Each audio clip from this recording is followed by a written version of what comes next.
Leopold Weiss, aka Muhammad Asad, Unromantic, Orient from a Travel Diary, Frankfurt, Germany, 1929. Translated by GPT-4. When a European travels in any European country, in a place that is foreign to him, be it France, Italy, or Hungary, he is still within his own, although expanded, circle, and the difference between old and new is manageable. The spirit of Europe is unified. We live in a somewhat closed circle of habits and can communicate within it as in a common, overarching language, cultural community. But it is also a kind of mental laziness. It's an advantage, but like all comforts, this also turns out to be a disadvantage.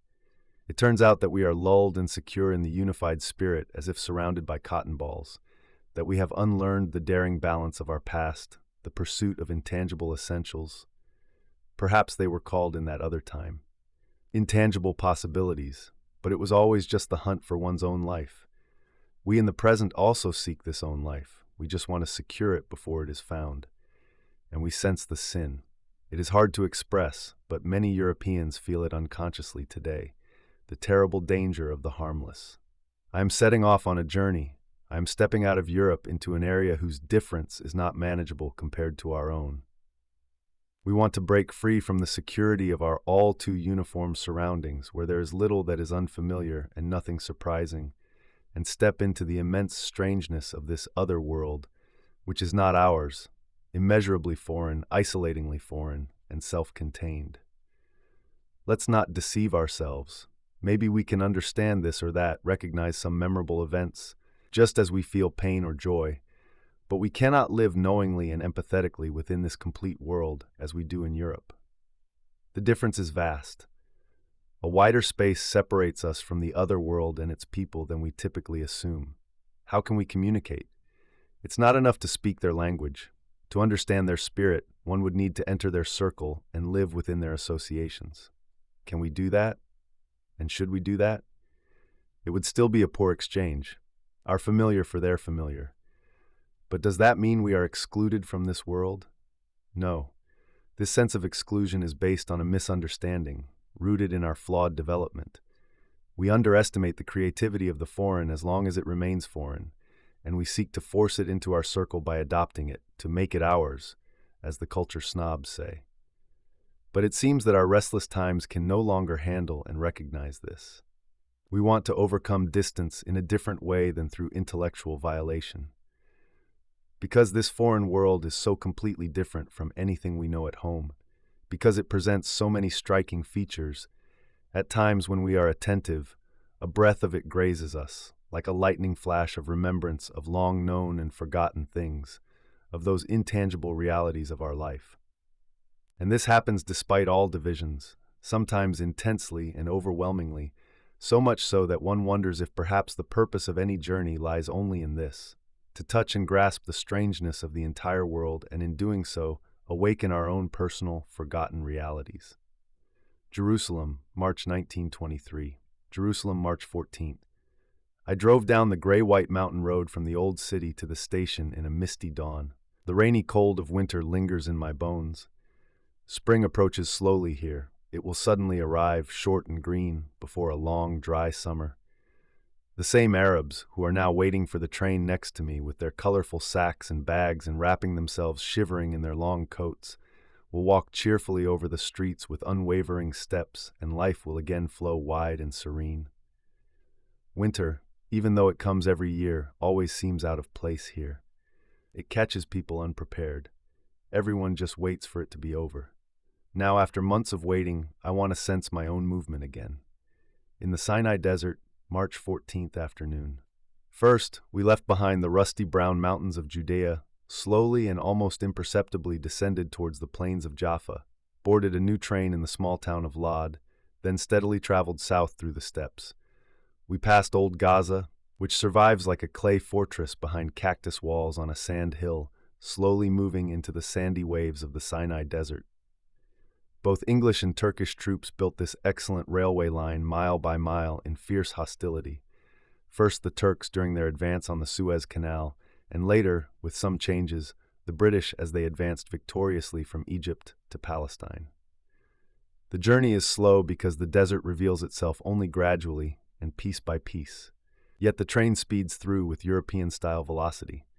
Suddenly, you're in the middle of it, in a seashell-colored light. Outside, beyond the vibrating windows, there is an unparalleled silence. Every sound dissolves into the air without an echo, and to all forms and movements, yesterday and tomorrow are foreign. They exist only here, in an intoxicating uniqueness.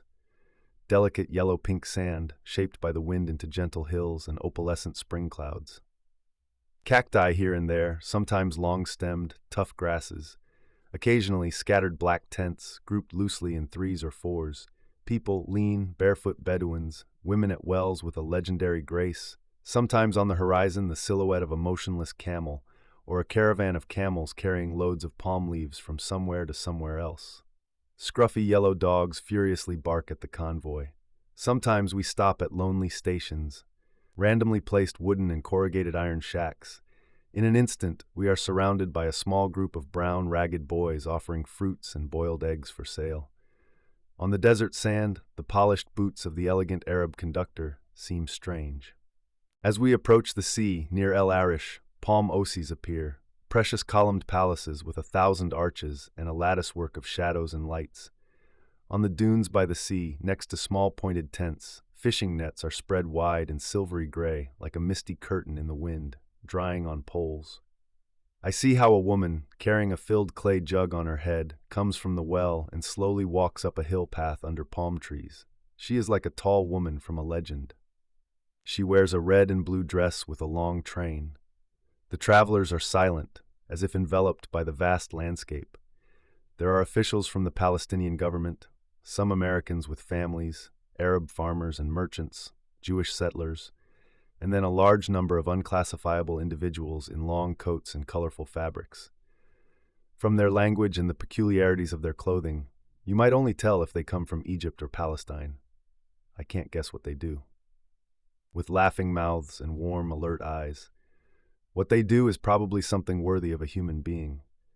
On a bench by the window, a Bedouin is crouched with legs crossed, poor, ragged, silent, with a silver-mounted curved sword on his knees.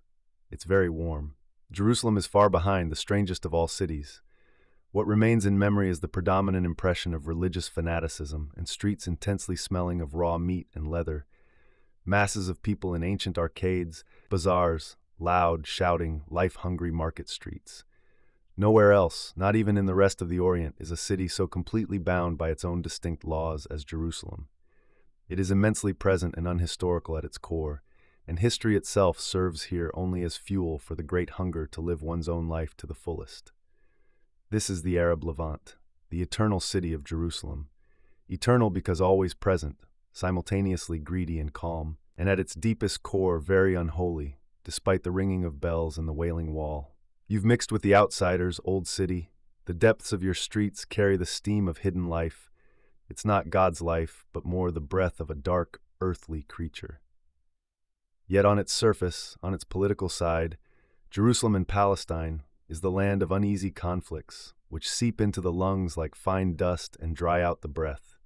Zionism has become hopelessly entangled with external Western forces, making it a wound on the body of the Middle East. These are the thoughts of a person shaken by a moving train. Now we're racing through the Sinai Desert, and in such vast solitude, you become familiar with yourself and thoughts tumble loosely in your head. Kantara, Suez Canal, evening. Toward evening, the sand faded into a misty gray and pink. The clouds grew heavier and colorful in a dim way. The deep silence of the desert closed in behind us. We're at the Suez Canal and in Egypt. We almost seamlessly transitioned into an atmosphere of rising passion. New and colorful figures appeared in the train long before we reached the Suez Canal. They spoke loudly and excitedly. Even without hearing their words, you knew they were talking about politics. Then a slow ferry carried travelers across the calm water of the canal. Now it's already night. I'm sitting in front of the wooden customs building. The air is warm and soft, and once again, desert. To the right and left, gray and fading, broken by scattered barking. Jackals? Dogs? A Bedouin with saddlebags made of colorful carpet fabric comes out of the station house and heads toward a group in the darkness, which I now gradually recognize as motionless men and camels resting on the ground, saddled and ready to march. The newcomer was apparently expected. He throws his saddlebag onto one of the camels, and a few words are exchanged in low voices. The men mount the camels, and then the camels rise with a grunt, first on their hind legs, then their front. The rider sways forward and back, and then everything disappears silently. For a while, you only see the pale, swaying bodies of the animals and the wide Bedouin cloaks. Cairo, March 15th. At night, coming from the lush Egyptian landscape, from the moonless endless plain, it's like plunging into the bright train station hall of Cairo. When you drive through the wide, empty, and not overly clean streets, in the breeze that seems delicate and almost without substance, loose scraps of paper swirl over the asphalt, and from the open doors, it's the Arab Quarter. Music and calls blend together, revealing a clear, vivid life. It feels like happiness. March 16th. Now I'm back in the swing of this city's rhythm. Its sprawling, delicate buildings and the worldly security of its people, the blessed atmosphere that fills the lungs effortlessly. All these elements blend together and make everything strong and bright come to life. In the parts of Cairo where you find its true essence, without any falsehood, in the Arab and Levantine neighborhoods, I'm constantly aware of an innate inner discipline, which is merely another term for human connection. This connection doesn't stem from a conscious moral will, like revolutionary communities in the West, but from the natural intensity of the moment, the day, everyday life. It's like flying, like a vibrant, lasting high. I've moved back into my old apartment from the fall. It's located on a narrow street, home to Arab craftsmen and Greek shopkeepers. No better Europeans here. The landlady is an old woman from Trieste, tall, large, formidable, and gray. She continues to drink her heavy Greek wine almost non-stop, carried along by her constantly changing moods. Is her world vast or narrow? I don't know and can't figure it out, but still, I feel good in this human boundlessness because it springs from a violent temperament that hasn't found itself yet. And then, such consistent unreliability almost turns into its opposite. Nearby is the main street of the neighborhood. Lively by day and lively by night, buzzing with many voices. Streets at night, a quiet, ongoing excitement, like a strip of flickering lights on a dark background. Lights and calls. The person at the beginning and the person at the end of this street. I feel the connection between them, an element that connects them all and yet leaves them free. In front of a doorway, two charming gray donkeys with such perfect forms and such elasticity and compactness of their limbs that I am amazed and delighted.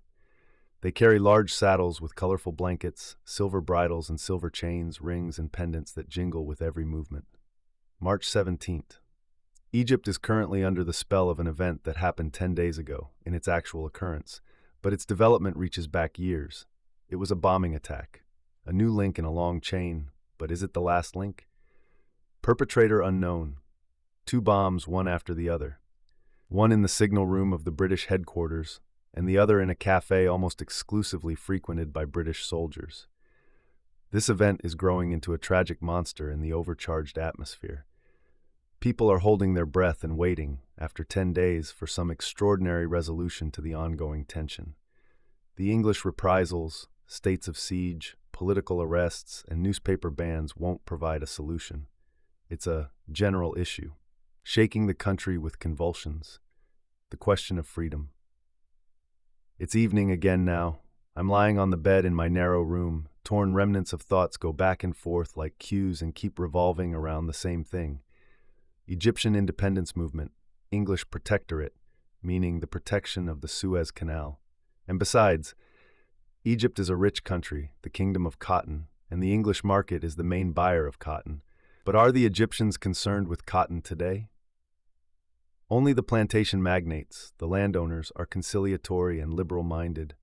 All the countless others have their actively aware Wafd el-Masri, the Committee of Egypt.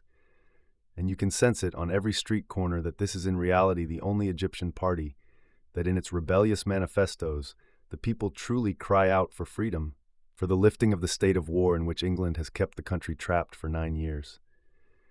The Egyptians passionately and tirelessly call for a constitution and freely elected National Assembly for their elder statesman, Zaghloul Pasha. But Zaghloul Pasha, who founded the Wafd and whom they call the leader of the nation, is far away. in Gibraltar, exiled by High Commissioner Viscount Allenby and monitored by English police, like many others. Now, the newspaper vendors on the street shout, "The Boif D's Directorate arrested by order of the military governor." It's because of the bombings. But tomorrow or the day after, there will be a new directorate. The gaps always get filled, the hatred grows, the tirelessness remains the same, and as a visible line of events, since 1921, there have been more than 20 attacks against English and constitutional liberal, England-friendly personalities. The perpetrators are never discovered despite huge rewards because they vanish into the masses of the like-minded people, say some. Because they are agents provocateurs, the others whisper. The English are not having an easy time. No, it's really not easy for them. They know that England must not be defeated, especially when the opponent is also a new player emerging on the scene. I can't shake the feeling that England has a kind of tragic and inevitable mission to fulfill, one that has so far shown its morality through consistency. It's only when this consistency is broken and political instincts start to waver that history will reevaluate the situation here. March 19. The Egyptian Arabs. How they laugh. How cheerful they are, walking with a swing in their step, wearing their elegant shirt-like galabias in white, blue, violet, brown as they move through the streets of this city. Carefree, easygoing. One might be inclined to think that all political crises here are really only taken relatively seriously, in a sudden, explosive excitement that is always ready to give way to complete calm, as if nothing had happened. Yet I believe that our tendency to view the Arabs' attitude this way is identical to another tendency, overestimating depth, simply because our own surface is unpleasant and we're afraid to face it. The preference for depth at the expense of surface assumes a division and layering of the soul that is foreign to the Arabs. Can this really apply to them? Because their inner world flows smoothly into their gestures, they are considered superficial, and justly so. The amazing thing is that the essential truly happens here, and not just relatively, but it unfolds silently and almost effortlessly. Not underground, but scattered into all the veins of the moment, so that all significant points are only side effects. And all political manifestos, newspaper polemics, and calls to action, without necessarily losing their truth, only touch the very top layer of the event, and yet they also touch its innermost core. March 22nd. One afternoon, you walk down Mouski Street. It's the local business center, bustling and lively, full and rich. You can't take a step here without bumping into the existence of thousands of others, but the friction is without harshness, the rush without the greed to outrun others. As you continue past the countless noisy shops, through carts, cars, and porters, the street slowly takes on a different character. It leads into Africa, becoming quieter and wilder, dimmer and dirtier. Scraped house facades with inexplicable dull, dark color spots, red, greenish, yellow, almost like worn-off colors of forgotten origins, yet strangely alive. Black doorways lead inside, where a passionate, worn-out, yet tense atmosphere lingers in the invisible rooms, sometimes spilling out onto the street in the form of a fairy tale-like tattered piece of furniture, a sofa, bench, or bed. From some windows, faded and threadbare carpets hang down. The people here are peculiar too, somehow wilder and more colorful than those in the inner city areas. They wear the same clothes, speak the broad-stretched Egyptian Arabic just like the others, and yet the language sounds and the scene appears as if from a distant land. It's an air without echo, a dull brown-gray even in the brightest colors. Is it the twilight? I don't know. I feel quietly excited amidst these strange things. Suddenly the street comes to an abrupt end like cut with a knife. And what a moment ago seemed like a very distant mountain range now turns out to be a long chain of hills, on average barely 30 meters high, bare, gray, but a desolate, nameless gray, stretching without nuance to the furthest edges of the horizon, wavy, dead, gray. These are the rubble hills, centuries-old layers upon layers of rubble and dust. The long road leads into these mountains, suddenly brought to a halt, as if by some obstructing force. And if you continue walking past a noisy carousel and a circus tent, in front of which a thin-limbed boy performs an obscene belly dance to a crowd of children and loiterers to the melancholic and monotonous tunes of a bagpipe, imitating the movements of ecstatically excited women Slowly and with relish, he is of wonderful grace and an artist. The dead dust crunches underfoot, and a path leads through the mounds of rubble into another city that opens up here. Cairo's old cemetery city of Afifi. Streets, houses, mosques, chapels, everything like in a real city, but these structures are merely add-ons to the plain graves behind iron and wooden bars, mourning houses where the relatives of the wealthy deceased gather on the days of death. And street after street shows the same picture, a soundless yellowish-gray, silent, a large city. But then, the caliph's tombs, fortresses with battlements and twisted columns, high-domed mosques in the most delicate stucco, the whole richness of ancient Arabian architecture, columned portals, stalactite portals, minarets with perforated galleries, ornamental reliefs on the walls, but all without color, clay-gray, dusty, crumbling, just like a careful hint of life. March 25th. Yesterday I took a train ride a few hours into the countryside. The train, third class, in Egypt is incredibly colorful with passengers, and therefore quite representative. City dwellers in colorful clothes and light scarves around their tarbouche. More serious fellahin, some with more reserved expressions, faces lined and weathered, yet no less alert and ready than the others. One had eyes like stone and a strong, full voice like a Caesar's. When he bargained through the train window with a fruit vendor for a few piastres, you could sense a whole dream of reliability in that voice. While the men laughed loudly and talked over each other, the women in their long black garments, tulle fabrics, and veils pressed into the corners of the car. They were detached, looking at you with calm, assessing eyes over the edges of their veils. Blind singers performed ballads in drawn-out nasal tones and never went without alms. Fruit sellers ran shouting through the carriages for hours with their baskets. There was the sound of nuts cracking, flashes of magnificent animal-like teeth. Someone read aloud and enthusiastically from a newspaper. Beggars with terrible mutilations, missing arms or legs, with no noses and charred faces, sometimes get on the train, loudly and monotonously announcing their misfortune, not pleading or whining like in the West, walking slowly through the aisle and into the other cars. I walked across the straight, flat fields, along the Nile canals until dawn broke. Black water buffalo with long, narrow elk-like skulls and mighty horns were rolling in the tall meadow grass. Hawks, wide wing beats and silent arc flights over the low, evening plain. Some sat motionless on the posts marking field boundaries here and there, or on a solitary dark green tree. A camel, tied to the horizontal arm of a water pump, turned in an endless circle. In deep silence, only occasionally broken by calls from sailors, a long line of boats, loaded with grain and hay, waited for the bridge to open and let them pass. As the bridge slowly lifted, they raised their colorful sails, the masts bent like reeds, and quietly sailed out in a long stretched line like giant birds, large and calm. March 26. A type of person that is all the more depressing since they give Europeans, who meet these specimen most of the time, a reason to shrug about the Arabs. It is the semi-educated townsfolk, the effendis. They still have a good part of the warm and fluid Arab nature in them, but they are different from the common people. They are more materialistic and are already distanced from the immediacy of life. They almost form a race of their own, even having a common physical appearance. Medium height, rather short, yellowish skin, round, usually plump faces with short noses and thick lips, almost always tending towards obesity and nearsightedness, although when that's the case, they have round, protruding eyes. Someone told me that the true effendis, meaning gentlemen, especially the wealthy landowners, often married their Nubian slave women in past centuries. This might explain the perceived racial inferiority of their descendants. This is likely true.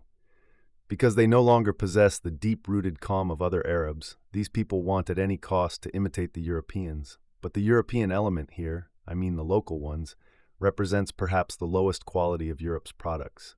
The men, profit-driven adventurers but without any elan, and always securing the adventure at others' expense from the start. The women, orientalized dolls. And all of this paired with claims to culture. Greedy. March 27th. A dream from last night.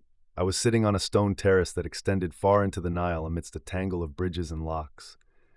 But the Nile was narrower than usual, confined by stone banks, and its water, gray like steel, reminded me of strong animals that even when chained still reveal their power.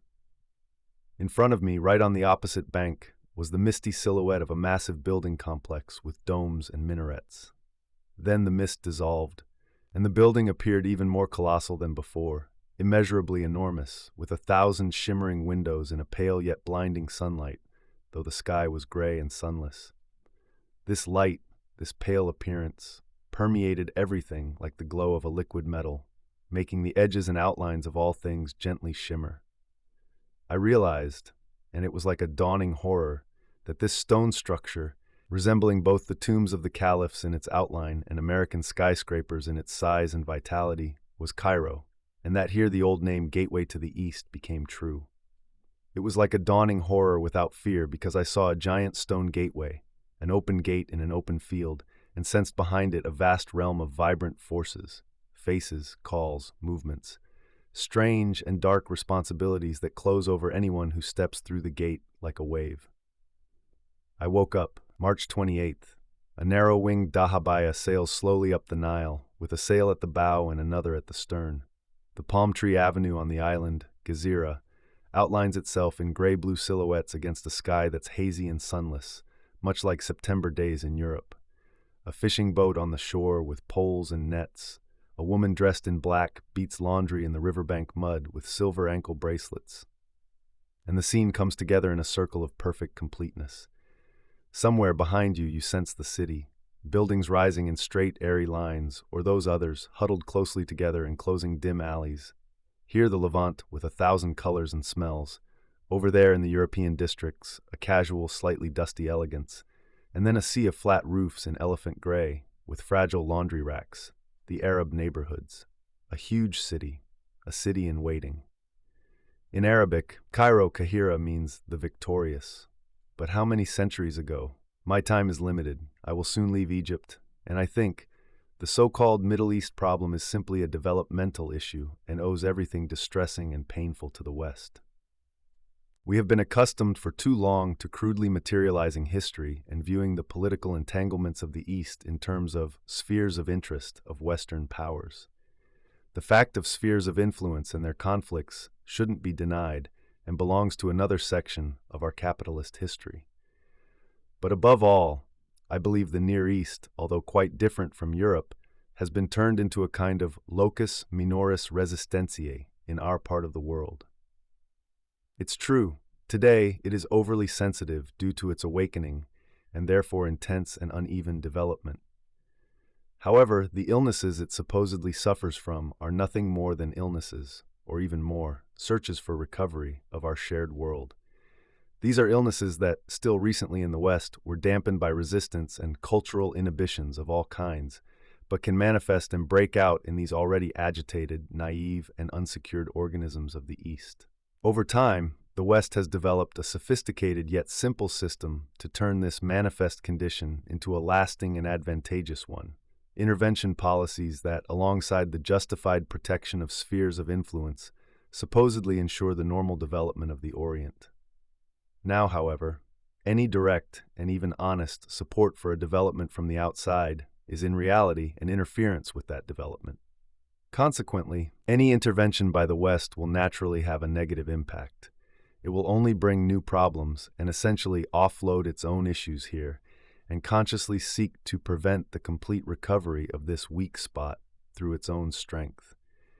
The primary purpose of this is to mask the West's latent problems by having them surface locally in the Middle East. And just as all the West's struggles today revolve around the two opposing poles of moral decency and immediate opportunism, with the former appearing in various forms and the latter in countless ones, it seems to me that all European policy toward the Orient, aside from the obvious accusation of imperialism, is centered around something disgracefully indecent. To avoid openly confronting its own suffering, this is projected onto an unsuspecting victim, and then fought against under the guise of civilization. It's a Don Quixote-like effort, though not nobly mad. It's a battle with windmills while trying to make others, if not oneself, believe they are dangerous giants. March 29th. A Among the Arab people in Egypt, there is now a wave of an intense desire to cry out from the deepest part of themselves. It's not out of desperation or bitterness. Rather, it's the painful enthusiasm of having come close to understanding the meaning of one's own strength and now being driven by it. If an outsider has enough receptive nerves, they can feel this phenomenon with their entire body. Perhaps, if someone could grasp the rhythm of this sobbing, I can't call it anything else, they would discover the hidden spiritual law behind all mass movements. The Arabs themselves probably don't even sense this ultimate truth. They are too optimistic, each one individually. But ultimately, in what they do, there is an instinctive knowledge, all strength directed along a single line and stemming from one single point. It's the simple things that make history. March 30. I keep hearing the most bitter remarks from Egyptian politicians about Britain's ambiguous policies, which promise freedoms but then impose restrictions. Dishonesty? Despite everything, I believe that to understand the present, we must abandon the thesis of England's dishonesty. Over 300 years of refining its foreign policy, this state has reached a level where one might describe its actual policies as being identical to the political will of its people. The existing differences, even between the most extreme English parties, seem to be purely formal and methodical in nature. In reality, everyone works together without any interruption or deviation toward the completion of the Anglo-Saxon character. Such agreement can only be the outward sign of a deeper honesty. But on the other hand, the smoothness between will and reality means the decline of productivity, since productivity is actually linked to the desire to overcome existing tension, and one might almost involuntarily revert to the primitive terminology of dishonesty, because if activity doesn't go hand in hand with productivity, where does morality stand then?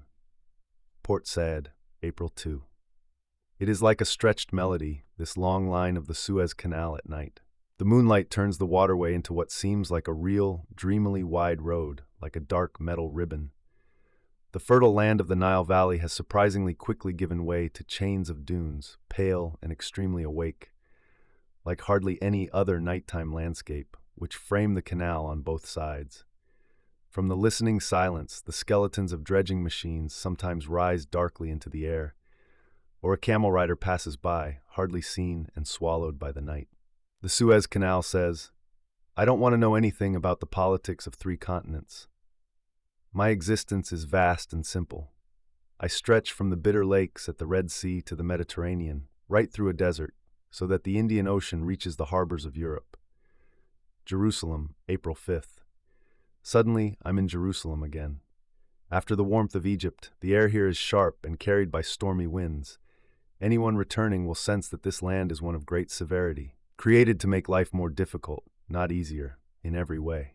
Right from the start, yesterday, at the inhospitable roadstead of Jaffa, heavy surf made debarkation impossible, and the ship had to go to Haifa to let its passengers disembark. It's spring in Galilee. The car sped for 4 hours through varied landscapes, which, after the winter rains, were in their modest blooming season. First through green valleys, herds grazed on the slopes without shepherds, shaggy sheepbacks emerged from tall flower fields, brown, white, and black animals hurried nervously across the way in short strides. It's a Horatian land, lovely and sweet, like you sometimes dream of fields and hills in spring. Then, as the afternoon progressed, we climbed into the mountains of Samaria. The wind hitting our faces got colder and sharper. A puzzled question arose: Palestine, a subtropical climate? But the cool mountains of central and southern Palestine are beyond the familiar concepts we learned in school. And just like these concepts are not unclear in themselves, but rather our lazy understanding of them, our entire approach to the East is sluggish and lacks responsibility. Until the moment we are taken aback, we drift along in our half-knowledge. A short stay in Nablus, the Arab stronghold surrounded by gardens and bubbling springs on all sides. Here, the last 150 Samaritans lead their exclusive, dwindling lives in peace with the Arabs, devoted only to preserving their true doctrine. Then, into the icy night of the Judean highlands. Shadows of fantastically twisted and varied olive trees glide along the roadside, for seconds pulled into dramatic reality by the glaring headlights of the car. The Arab chauffeurs are the boldest that automobilism has produced. With telepathic certainty, they speed up and down the dark switchbacks. With the speed of an express train, they round sudden curves over abysses that even a slow donkey rider would find alarming, and nothing ever happens. Their hands on the steering wheel seem to adapt to the road instinctively, handling all the bumps and curves just like breathing, freely and effortlessly, completely immersed in the thrill of driving. They are natural-born drivers, just as their distant ancestors were natural-born riders in the desert. The Bedouins hang amulet chains made of blue stones around their horses' necks to protect them from accidents and the evil eye. You can see similar chains on the radiator of every Arab car. Late in the evening, I arrived in Jerusalem, and Jerusalem is in the midst of a threefold festival. The Christian Easter and the Jewish Passover are palpable on every street and are even surpassed by the excitement of the Arab festival Nebi Musa, Prophet Moses. It's said that the origins of this ecstatic festival, so typical for Arabs in its excitement, were political and had nothing to do with the religious practices of Islam. Sultan Salah ad-Din is said to have introduced it during the Crusades to provide a Muslim counterbalance to the annual gathering of Christians in Jerusalem during Easter week. Later, the political element was forgotten, but it still lingers beneath the religious enthusiasm, giving the celebration a hint of national demonstration even today. During these 6 festival days, Arabs flock to Jerusalem, from Nablus, Hebron, the Jordan Valley, and the desert in the south. The city echoes and flows with sounds, fanatical dance processions in 1,000 floral colors, white and colorful keffiyehs, headscarves, orange turbans of the rural people, and white turbans of the religious leaders, brown and brown-white striped Bedouin cloaks. City Arabs, Fellahin and Bedouins are united in a rhythmic swaying to honor God. The primitive instruments in sight pushing the ecstasy to new heights. There is no God but God. Dervishes dance to the noise of pipes, drums, and brass cymbals, froth at the mouth, eyes rolling into an unfathomable infinity. And Muhammad is the messenger of God, repeating the ultimate declaration. No God but God. Sword dances on the uneven pavement of the streets in the old city. The Mufti rides on a white horse, surrounded by flags leading the processions. The celebrants move forward and backward, dancing and proclaiming the creed in all 4 directions. From the dim alleys, a shrill, drawn-out women's trill can be heard from time to time, lasting for minutes. It will take a few more days, then the crowds will disperse back into the countryside. The police squadrons will be able to unsaddle their horses again without fearing Jewish massacres. The British armored cars will return to their twilight sleep in the depots. April 7th. The strong contrasts and tensions between people are always noticeable here. The dominant mood on the street can be summed up as an invisible weighing of options, Jew or Arab. Everything that happens, any consideration involving more than 10 people, has to deal with this tense hatred, which seems destined to always be bigger today than it was yesterday. The Balfour Declaration, and again the Balfour Declaration, it is, albeit in different ways, the guiding principle in both camps. The Zionists rely on this official promise of a Jewish homeland in Palestine and claim they do not want to oppress the Arabs. The Arabs, on the other hand, want nothing to do with it and state they do not want to oppress the Jews. In a free Palestine, whose government should be composed according to the population numbers, around 650,000 Arabs and 83,000 Jews. April 8th. Sit on the broad stone ledge beneath the Tower of David, where the porters, the hamals, sit or lie around, eat or wait for work. Look at the square in front of the Jaffa Gate. This is the center of traffic. This is the border between the old city and the new city. And here they rub against each other, clash with each other, Arabs and Jews, all sorts of variations of both. Native Jews with fezes and wide, colorful cloaks, often indistinguishable from Arabs in facial features, Jews from Poland, Russia, from Persia and Bukhara, and in white abayas, the proud Maghreb Jews from Morocco and Tunisia, alongside them, the urban Jews without traditional dress from every corner of Europe. Then the Arabs, city dwellers, farmers, Bedouins, among them, the gradual difference in racial purity is clearly seen. One might say that only the Bedouins are the pure children of Arabia, a clear Semitic type, sharp, prominent facial features, all lean figures, in large cloaks, puffed out at the elbows, since they like to rest their arms on their hips while walking, and forcing others to step aside. In the city dwellers, there is mostly foreign, Syrian blood, but it is precisely in them that the Arab essence feels strongest. The plant was self-sustained now and 1,000 years ago, and when planted in foreign soil, it asserted its uniqueness more intensely than ever. Jew or Arab. They are stuck here in their intolerant hatred, which gets them nowhere, for they have nothing to do with each other. It is a rivalry-based hatred, not the uprising of a weaker against a stronger, nor the self-assertion of a stronger against a weaker. And with so many black priestly robes wandering the streets and the many bells ringing, highlighting a different distance, there's little breathable air in Jerusalem. 3 voices always intersect, seeming to say to one another, "You shouldn't be here." The bazaars are an exception. There's hardly any room for conflict there, as they bustle with the deep zest for life of the Orient, seeking nothing more than to give and receive without limits. Jerusalem is a most peculiar place, though it is not a city that, for outsiders, inspires love. April 10th. Palestine finds itself in a state of absolute indecision, which in our time might not mean much, as half the world lives in such a state. But here it is particularly noticeable and leaves its diminishing mark on every event and endeavor. This state mainly affects the more active group, the Zionists, their high hopes for a Jewish free state. Jewish like England is English and America is American, have been significantly dampened by the gradual changes in circumstances. No money, no money. That's the daily refrain of a capitalist country without capital. There is a deep uncertainty that turns every effort into something temporary. People feel somehow offended. They always feel offended here, and expect help from somewhere, investments that, if they came, could completely change the situation. Since things had to start with the support of the rest of the world, the focus, and naturally the responsibility, for everything happening in Jewish Palestine is placed on the outside world. I believe that this lack of morality expresses everything unhealthy about Zionist politics, the thing that reveals itself as an uncomfortable and suffocating conflict. The Arab counter-movement is of a completely different nature. Born out of present necessities, it doesn't aim to compete with Zionist work by creating cultural values. Today, and perhaps for a long time, it's very basic and therefore honest. Nothing needs to be realized yet. It's a simple awakening of force to push back against development obstacles, and thus never reactionary and always oriented towards freedom, in stark contrast to European nationalism.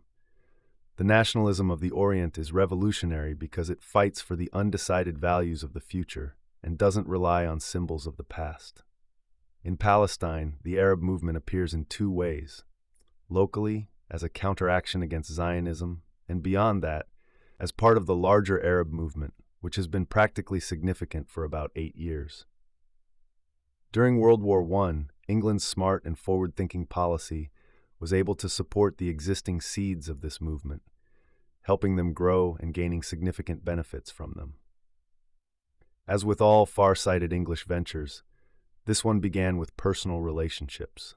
It started in 1915 when the Foreign Office, through the then High Commissioner in Egypt, Sir McMahon, initiated correspondence with Hussein, the Grand Sharif, deputy of the Caliph, in Mecca. The dissatisfaction of the Arab countries with Turkish rule was no secret. Hussein himself, who traces his lineage directly to the Prophet, he belongs to the Hashemite family, held considerable influence among the Arabs of northwest Arabia, Palestine, and Syria.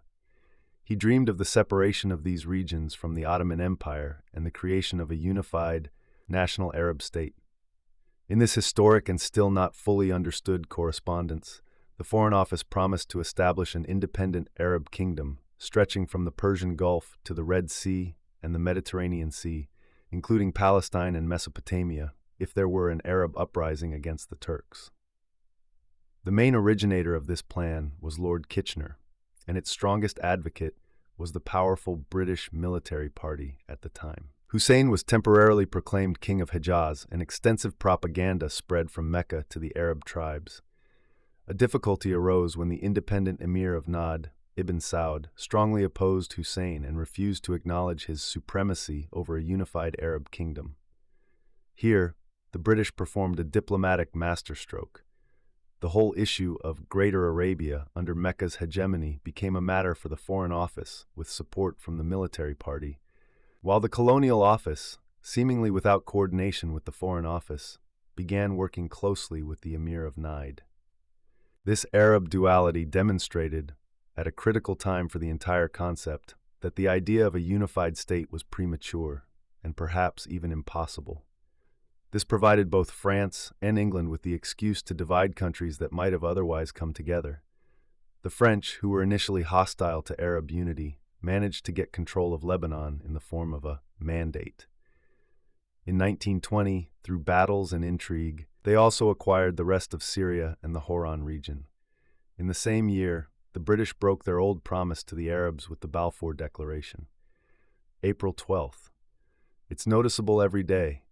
While the Arab opposition to Zionism and the British Mandate is very effective and measured due to its cohesive unity, achieving whatever is possible at any given moment without hurting Britain's pride, the Zionists, the pro-government party, have no significant political power.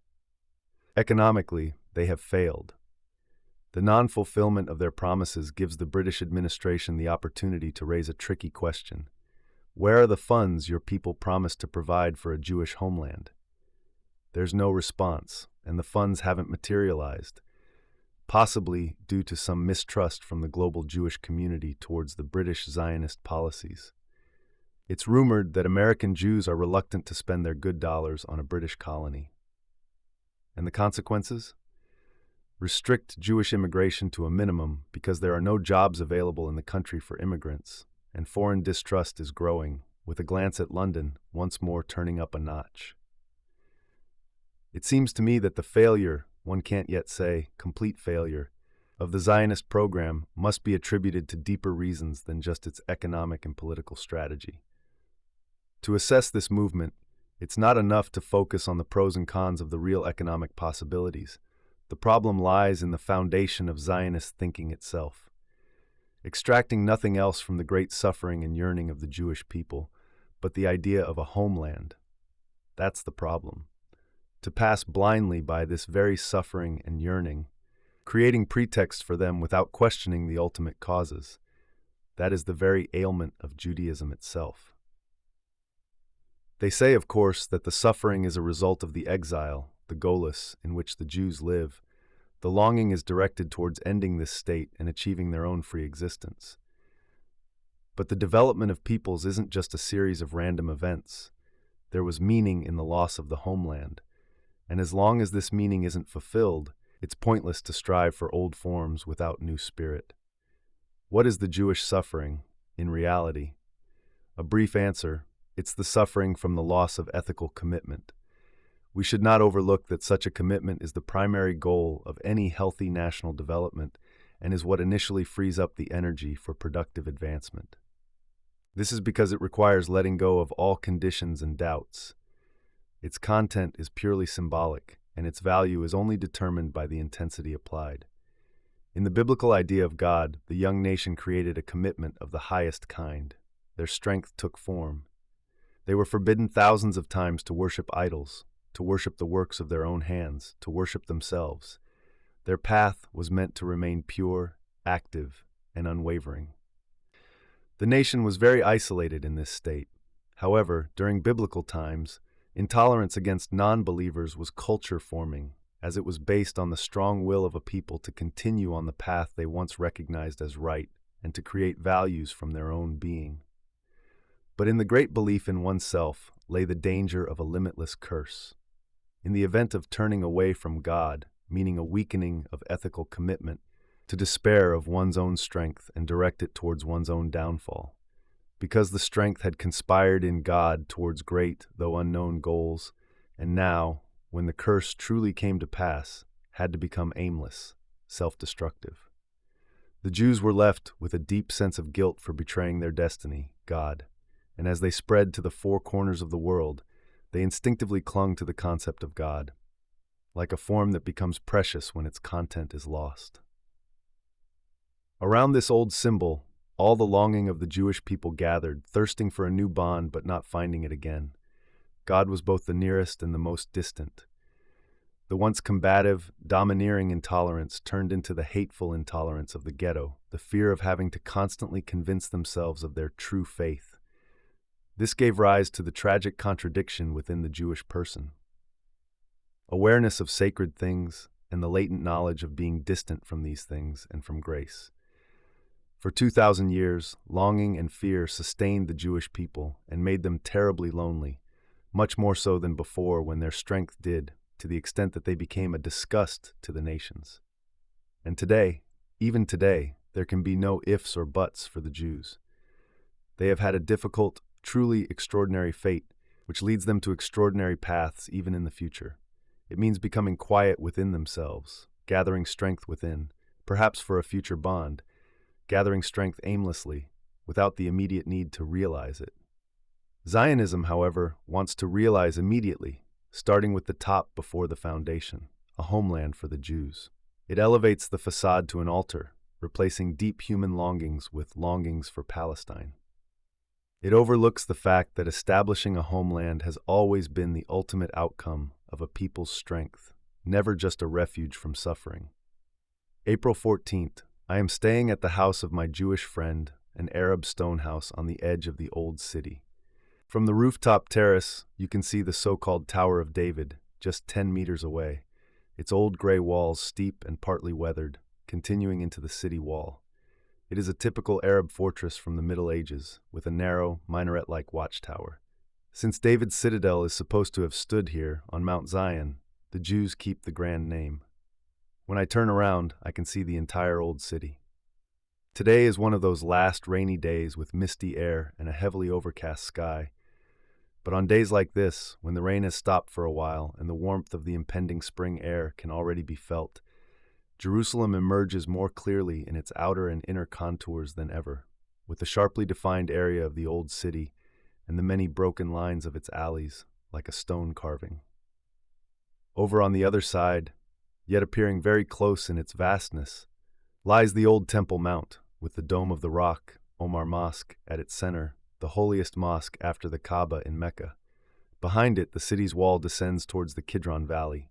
Beyond the valley, the gentle barren hills rise, their slopes sparsely dotted with olive trees. To the east, along the road to Jericho, there's a bit more lush greenery, dark green and enclosed by walls. The Garden of Gethsemane. It sloped towards the highway. In the midst of its olive trees and cypresses shines the Russian monastery church with its golden onion domes. April 15th, Jerusalem. This can only be the name of a Jewish city, although it is no longer a Jewish city today. Far away from here, in longing for fulfillment, the Jewish essence seems to express itself to me today. But it wants to be a fulfillment, step by step, emerging from the understanding of one's own life and its laws, and not through constructive development work. The Jews long, without perhaps clearly realizing it, for the same wakefulness and richness of moral conscience that Isaiah once tried to shout into them. Back then, it was God. But if they could manage to revive the same tension in a new principle today, where else would there be a cultural achievement of equal breadth? They once had great strength, while all other peoples transferred their mythological connection to this or that natural force, turning some natural forces into moral standards for their own powers. The Jews alone conceived the idea of a singular God, a principle of universal responsibility that applied equally and without distinction to every, even the smallest, of one's own impulses.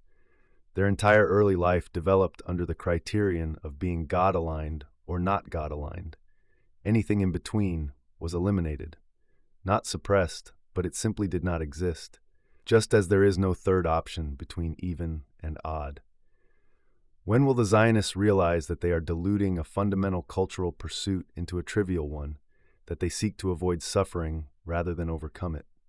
And that the strongest representative of today's Judaism, the Orthodox Jew from Eastern Europe, in his belief in God who wants to know only God and nothing else, that this Jew, because his longing lies closest to the direction of Jewish strength and suffering, is still the closest, though by no means perfect, to touching the Jewish path. April 17. It keeps raining. I like sitting downstairs in the kitchen the most because its window looks out onto the courtyard. The courtyard belongs to an old Arab, who only goes by Haji. He rents out donkeys for riding and carrying loads and also turns the courtyard into a kind of caravanserai. Camels are unloaded here. In the mornings, mostly before dawn, they bring vegetables and fruits from the surrounding villages into the city. During the day, the big animals with long necks lie on the ground, and camel and donkey drivers are always making some kind of noisy commotion, unless they're hiding in the stables from the pouring rain. They're wild and scruffy guys. When they sit together for a meal, flat wheat bread and some cheese or olives, you can't help but enjoy their rough nobility and inner calm. The old Haji is always limping around in some corner. He suffers from gout, has a swollen leg, walks with a cane, waits for good weather, and scolds his grandchildren in the meantime if they get in his way, cheerful and independent like all Arab children. On the adjoining property, a house is being built. Now in the rainy season, it lies there still and waiting, and on a half-finished wall, a 3-year-old boy balances and chases the neighborhood cats. But in the kitchen is Shama. Shama is a Jew from Yemen. Shama, this slender, delicate figure of a girl, is actually a 32-year-old woman with a 15-year-old daughter. When she fulfills her duties as an attendant in my friend's house, it's a beautiful experience to watch her movements, which flutter across objects like graceful, quick animals. The strange and almost impersonal modesty of her nature, isn't it a characteristic of all these Jews from southern Arabia?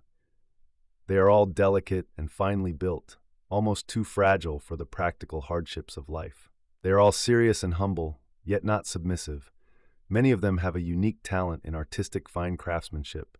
Their specialty is intricate and delicate silver work, such as goblets, bowls, bracelets, and book covers, whose care and detail sometimes leave you amazed. And finally, almost without exception, they all share this unreal ability to glide through the tasks of life. When Shama smiles and her ailing eyes light up from their dullness, one can't help but rejoice in a brighter life. April 19th, I walk through the old alleys and observe your life, you traders in the stalls, relentless callers to the passers-by. It's a sweet yearning for earning that runs through your day like excitement and experience, and makes you no less valuable than the mythical and non-existent rest in idleness would. Sweet yearning? Yes, because it lacks the fear of being taken. It is without haste and envy. So much so that the owner of a shop entrusts it to the care of his neighbor and competitor if he needs to leave for a while. In the unquestionable security of their existence, the Arab people move, seeking to enhance this unquestionable existence. Through earning and acquiring? Why not? These things have become despised in Europe because they were born from a lie, a division of being, because the soul was betrayed to soulless matter by separating the two, and it plunged into fear. But here, April 20th. What do we in Europe know about the Arabs? We come with some romantic notions, and even when we are at our best and most honest, with no notions at all. All the more beautiful and moving, then, is the realization here that the Arab movement, this straightforward movement of free humanity, really exists and is not just political fantasy. It's true. The legitimacy of such a new movement is proven by its success, but it's not the external success of a momentary achievement. It's enough when the inner conditions of the movement form a unified whole among those who carry it. And where is this more the case than with the Arabs? They now realize the need to turn their uniqueness into action to avoid being absorbed and thus rendered unproductive by the encroaching Europe. The fact that they do not rely on historical reminiscences, since their past lies too far back, partially explains the unity of the current movement. In Europe, it's often the opposite. Invoking the past is necessary to create a sense of collective fervor, as the present sense of community isn't strong enough to ignite passion on its own. Besides, what the Arabs are demanding is actually so straightforward that their opponents here in Palestine, England, Zionism, won't be able to muster enough intensity over time to silence their wishes and strengths. It's so straightforward that it spreads from person to person in a remarkably direct manner. And it's so straightforward that neither children nor the elderly require reactionary self-deception to maintain their energy and demands. I don't foresee any internal corruption in this instinctively sure-footed people for the time being. Standing still is hardly possible, but any opportunity can serve to drive their strength forward. What do you call people whose every endeavor aligns with their life's path? You might call them blessed. The Arabs are blessed. But only because they didn't run away from the grace that's accessible to every creature. And all sins, no matter how numerous, can't reach the high reality of the line of grace. April 22nd. The Tower of David has a short, wide tower on the side of the old city where the entrance gate is located. A stone arch bridge with a few steps stretches over the moat to the gate. Almost every day I see a motionless Bedouin standing on this bridge. It's always a different one. They seem to rendezvous here when they come into the city from outside and part ways for a while. Today I saw one who cut through the silver-gray sky like a mythical figure. He was tall, and like all Bedouins, ruggedly built and lean. His face with prominent cheekbones and a short red-blonde beard was focused and serious, gloomy yet calm, waiting without expectation. His abaya, the long brown and white striped cloak, worn out, it seemed to me, I don't know why, worn out from a long escape. He was like one of David's generals when David fled with a small group of men from King Saul's sick hatred. Maybe David was now sleeping somewhere in the Judean desert, and this loyal and brave friend, had sneaked here with another companion to gauge Saul's mood. Now he waits for the other one and seems full of dark forebodings. He won't bring David any good news. Suddenly it hits me. This one is a Bedouin, and those others were Jews. It seems to me, as a Jew myself, that today's Jews, even those from the East, are much further from their own original essence than the Bedouins are from the Jewish essence of David's time.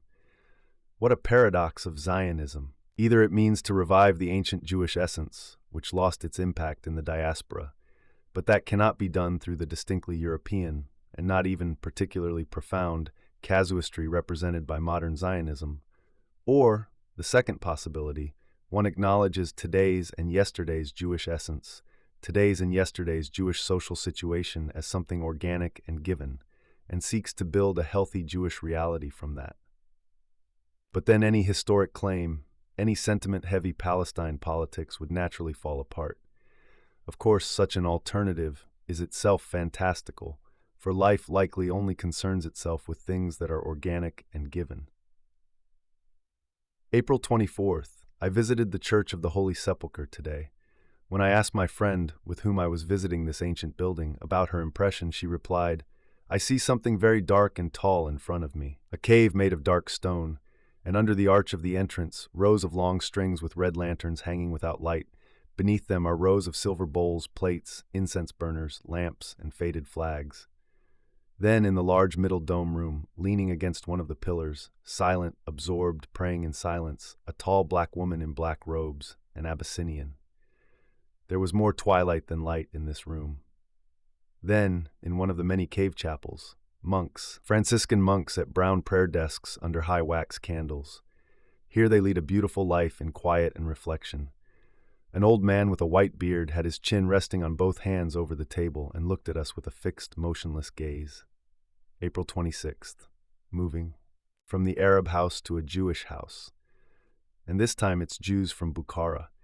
There are many of them here in Jerusalem. They even have their own neighborhood in the northwest of the new city. They migrated here 20 or more years ago because Tsarist Russia spread its hatred of Jews even into Central Asia. In the living room of my hosts hangs a large oil painting.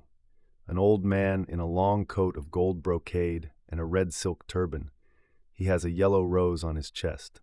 He's the father of the housewife and used to be a minister for the Khan of Bukhara. At that time, Judaism was officially banned in the area. So he, like many other Jews, was considered a Muslim, attended the mosque on Fridays, and abstained from wine. It was similar to the situation of the conversos in Spain, who outwardly became Christians under the Inquisition's pressure without denying their faith internally. The Bukharan Khan was aware of the true situation, but he didn't inquire much into his minister's conscience and valued him as a wise person. My hostess took out her father's state clothes from a cabinet, revealing many other colorful garments, and that's how I saw the authentic, old Bukharan fabrics for the first time. Weaving art with an ancient tradition. So perfect that it seems impossible to find anything that compares to these fabrics. These are not just ceremonial garments. They're house clothes for women, festive clothes for men, clothes for every occasion, for men and women, and for every day. Salmon-colored silk damasks with turquoise flowers woven in and golden leaves, scarlet silk crossed by stripes in bright red, a women's dress in chamois and cherry red in hand-wide vertical stripes, a cream-colored stripe followed by a cherry red one, each made up of countless tiny, interwoven tea roses. Combinations of unbroken, delicate colors, the kind European decorative arts are only just beginning to dream of. Dream, not create. And here, everything is completed with supreme simplicity and perfection. April 27th. In front of the house, there's a large garden with tall pine trees. On a stone terrace are the enclosed and lockable openings of the cisterns, which fill with rainwater during the winter and then become the center of all life's necessities during the warm, dry season. In the mornings and evenings, women from the front part of the house, it's usually the homemaker herself or her daughter, come to draw water from the well with dippers on long ropes.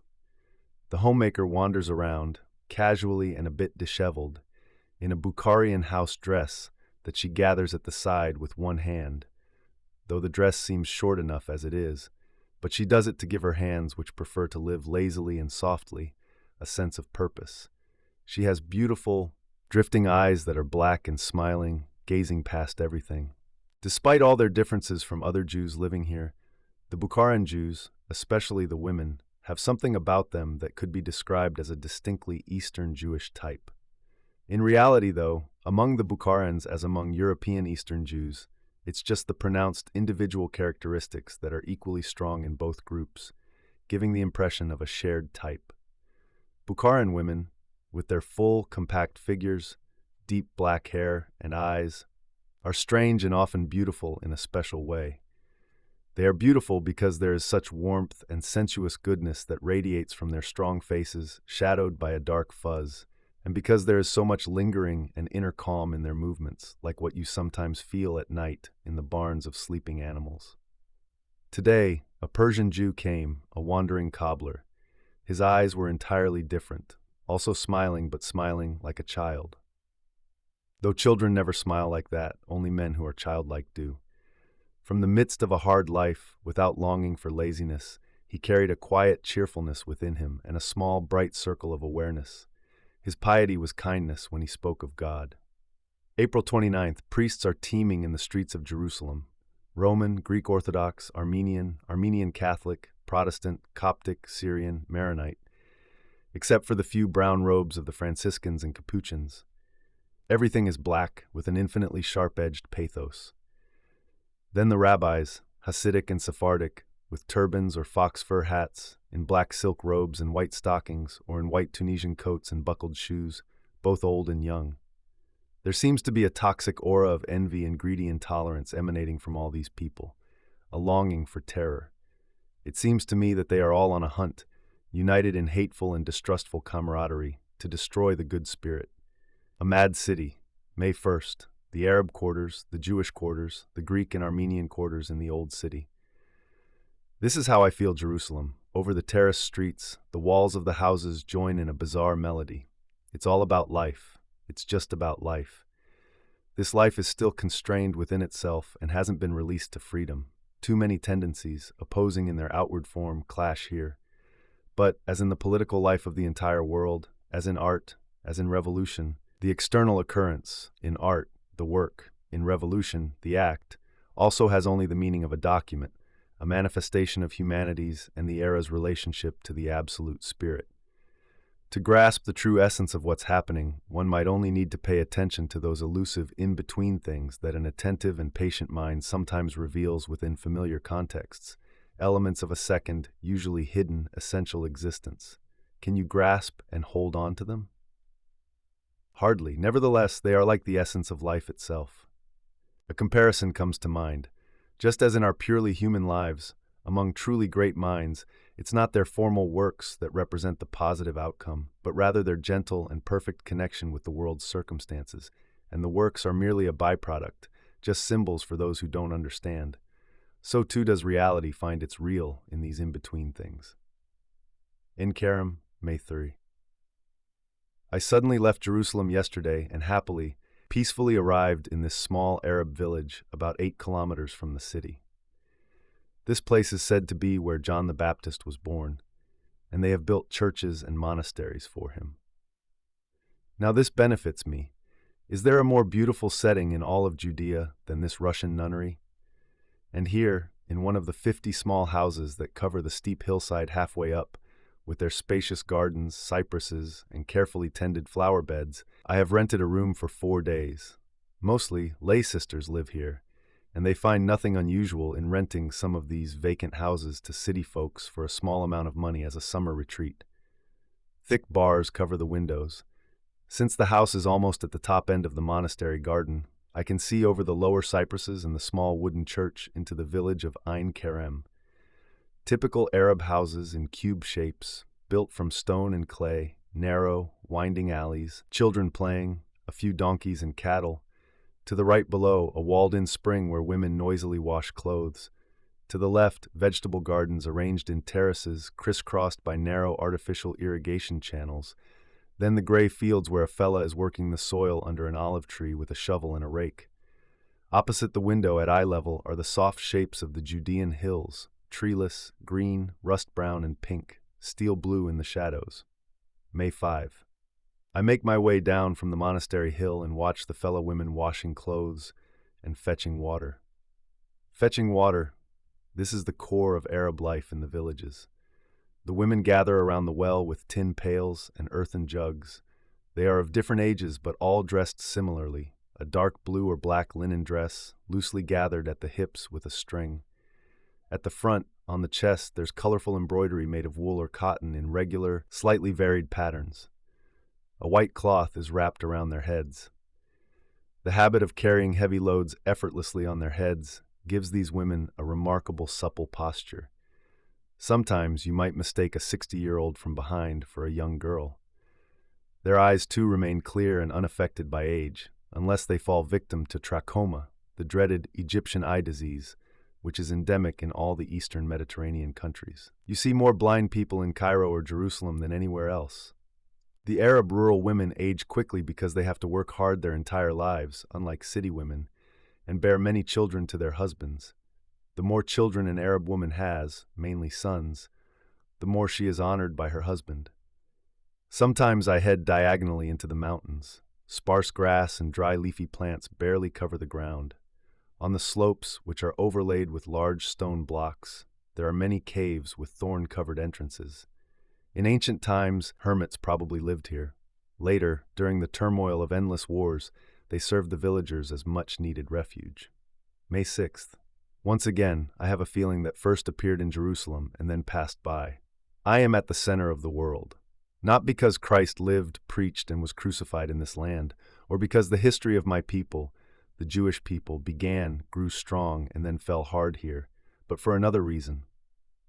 I feel at the center of the world because, in Arab life, I hear the presence of the now more intensely than anywhere else, and as certain as it is that things gain their true value only through their significance to an individual, in the fullness of the present of this Arab people, and therefore in me, as I perceive it, lies, now at this moment, the center of the world. Jerusalem, May 8. I held a vessel in my hands, a clay basin with a strangely solemn shape, large and round like a flattened sphere. From the soft, rounded walls, 2 handles arched gracefully into the air, handcrafted. I could still see the fingerprint of a primitive potter in the clay. Around the inward-bending rim, he had carved a delicate arabesque. I saw that he hadn't made much effort. This whole splendid simplicity came without pretense. It was a cooking pot, the kind that peasants and Bedouins use everywhere. I know the Greeks created more perfected things, probably including cooking pots. But today, we know we will not make such pots. In exchange, we refer to our cultural level. However, there is a misunderstanding. What the European average produces daily is not what we call European culture. Generally, our awareness of cultural level is founded on the pinnacle achievements of individual creators, on 100 select peaks. This can lead to a situation where our spiritual life doesn't run through our daily lives and we become disconnected with ourselves and each other. The Arabs, however, have a shared level. It's the sweet grace that speaks from their blood and lays in their gestures, in their words, in their inclinations, fully embodying reality. But to truly be, that means touching each other. And further, it means our bitter loneliness has been kept away from these people. Blessed is a people that cooks its daily meals in such pots. May 9th. The Bukharan family had last night, actually throughout the whole night, a sort of family service, a memorial service for the father of the host or hostess, I'm not sure. Many friends had come, all Bukharan Jews, beautifully and ceremoniously dressed. The elderly women carried themselves in their colorful robes like Asian queen mothers, stern, serious, reserved, with white or brocade cloths wrapped around their heads like turbans. There was an old man, aged and hunched over, leaning forward on a cane, wearing a blue, gold-embroidered cap on his head, and he had a white satin cloak with wide, long pink stripes, and on his feet soft black leather slippers over yellow socks. They prayed and sang throughout the night, loudly, hymnal, but wilder and more unrestrained than other Jews. When it got very late, the women went to sleep. I could see the entire room from the courtyard through the ground floor window. It was only covered with carpets. In one corner on the floor stood a dimmed kerosene lamp, and next to it a cooled copper samovar. The women slept fully dressed on the soft carpets, loosely sprawled next to each other, scattered all over the room. In the dim lamp light, I saw their colorful, flowing garments, like a pond of flowers, and the face of the oldest among them. It was bronze-colored with age, furrowed and calm, and the white hair strands spilling out from the shifted headscarf made her look like the ancient mother of an Indian tribe. May 11. Ramadan, the holy month of fasting, is soon coming to an end. What a wonderful idea to commemorate the night of power, when Muhammad received the revelation of the first surah of the Quran, with a month of hard discipline. The Prophet said, "The worship of the body parts leads to the worship of the soul." From dawn until dusk, no food or drink may be consumed for 30 days. They all walk around with glowing eyes, feeling their strength lifted to the sacred, for 30 days. During the 30 nights, you hear fireworks, music, and shouts of joy.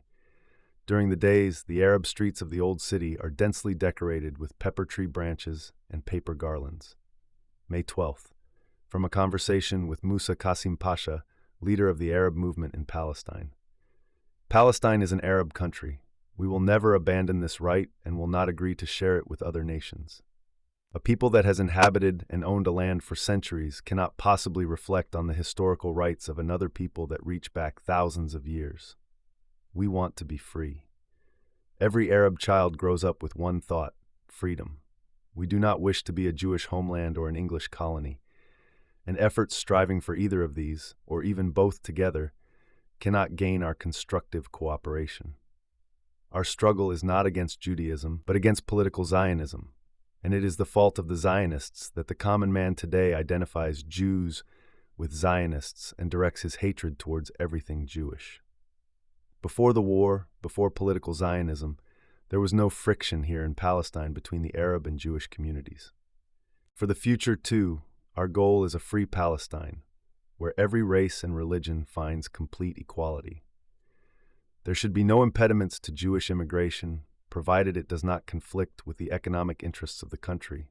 However, a representative body should determine whether individual immigrants are granted Palestinian citizenship. Today, we are still at the beginning of this development. We know this. We also know that we're dealing not only with the Zionists, but also with England. That significantly complicates our situation, but it doesn't make it more hopeless, because we believe in the rightness of our cause. I learned from another source. In the early days after the announcement of the Balfour Declaration, up until about a year ago, the Zionists spent countless amounts of money trying to win over at least part of the Arab population and to avoid the worldwide outcry. Palestine is an Arab land. The latter hasn't been an issue anyway, as the Arabs lack the means to effectively counter the biased Zionist news service internationally. However, the former, Arab-Zionist cooperation, never succeeded. At the time, a very influential Zionist politician, a former private secretary to Baron James Rothschild, founded a Mohammedan National Party to demonstrate that large Arab circles were ready to work positively on the basis of the Balfour Declaration. The party members, there weren't many even then, received salaries from Zionist funds, which were completely disproportionate to the ridiculously small success of the entire endeavor. Now the Zionists no longer have the funds to pay accommodating newspapers and individuals, and so these matters are gradually coming to light. May 13th, from a conversation with Mr. Usishkin, chairman of the Zionist Action Committee in Palestine. How does Zionism hope to overcome the political difficulties, Arab opposition, in fulfilling its program? There is no Arab movement here with roots in the population. What appears as such is simply the personal action of a few dissatisfied agitators, and this movement will collapse in on itself sooner or later. It's remarkable how closely these words match those of an English politician I spoke with 8 weeks ago in Cairo about the Egyptian national movement. May 16th. However, now the Arab Federation has come into being. So far, it's just on paper in London, but even on paper is no obstacle for such a vigorous movement. It's important not to be fooled by the fact that the form in which this happened is still very far from realizing the Arab aspirations. It remains a federation within the British sphere of influence and within a royal family, because the father Hussein, head of the future union, is king of Hijaz and grand sheriff of Mecca. His younger and favorite son Faisal is king of Iraq, and Abdullah, the older son, is emir of Transjordan. We shouldn't overestimate Hussein's influence among the Arabs, and the agreement that has now been made between him and England, which involves the unification of the 3 regions of Hijaz, Iraq, and Transjordan Kerak under Mecca's leadership, is not yet seen as a legitimate act between all Arabs and the West. People are aware of Hussein's personal friendship with England and are suspicious. But at least the first step is taken, and it's possible that other Arab states like Asir, Yemen, and maybe even Najd might join the alliance. However, the latter, Najd, would likely impose conditions that exclude Hussein's supremacy. There are rumors here that Emir Abdullah might become the king of United Cis and Transjordan. This seems unlikely. Of course, the Zionists are strongly opposed to this idea, especially since Abdullah is already regarded by Palestinian Arabs, meaning the Muslims, not the Christians, as the leader of the national movement in Palestine. May 18th. Sometimes you see black Bedouins on the streets here, Negroes who have long adopted the clothing and customs of the free Bedouins, among whom they live as outsiders but still with full rights. It's strange, the proud Bedouin looks down on Europeans and also on Turks, even though they are Muslims too, but accepts black people, who are usually considered second class among Caucasian peoples. Is this a form of racial confusion or democracy? These black people, however, are free and proud. May 21st. Like an alchemist's concoction, the view is oscillating, clear, yet filled with countless indeterminate colors, indescribable. That's how you see the Jordan Valley and the Dead Sea from the Mount of Olives. Waves of mountains, delicately drawn in a mysterious air, with a deep blue strip of the Jordan and the curve of the sea far in the background, and beyond that, another world unto itself, the dim mountains of Moab. This landscape is so incredibly diverse in its beauty that you can't grasp it with your senses. It transcends you, almost otherworldly, and stirs your soul. When we tried to return to the city in the evening, we got lost and wandered deeper into the encroaching night, into the rocky hillsides without paths, into the silent, desolate expanse devoid of people and animals. We were in no hurry. We let our feet feel the ground. It was warm. When we sat down to rest, mosquitoes buzzed around us, looking for bare skin. Finally, we found a path, a narrow, worn trail climbing diagonally up the hill to where Jerusalem must be, very close but unseen. Then a dog barked in the dark. As we continued walking, stumbling over the stones, voices reached our ears, chaotic, muffled, like those of many people. Then, like when the glow of a still invisible streetlight emerges from behind a building corner in foggy nights in the city, and for a moment only illuminates the fog, a narrow strip of light appeared from below, almost as if rising steeply out of the ground into the dark air. A fire glowed gradually, from the earth, from a deep gorge as we could now perceive. It dropped sharply to the left of the path, making the mountain overhang so that you could see only a little bit of its bottom. The voices rose more clearly now, and I could understand the words while the speakers remained invisible. They were shepherds. We heard the breathing of countless animals, sheep and goats, and how they rubbed against each other in the narrow space. A large black silhouette of a man fell over the light and moved up and down the opposite side of the gorge. A sheep bleated softly. A dog growled. The night was black and starless everywhere except for the gorge.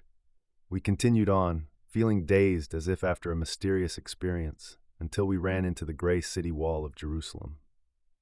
May 23. In May, the Khamsin winds come in broad waves, blowing in bursts of 5 or 6 days from the Arabian desert to the Mediterranean, immersing the blue sky in a trembling blaze. Today is a day with the Khamsin wind blowing, and it's noon. I'm lying on a balcony above the old city and listening to the gentle hum of the bustling alleys. In front of me, on the gallery of a minaret next to the greenish dome of the Church of the Holy Sepulchre, a muezzin is singing his melancholic call to prayer, softly and invitingly.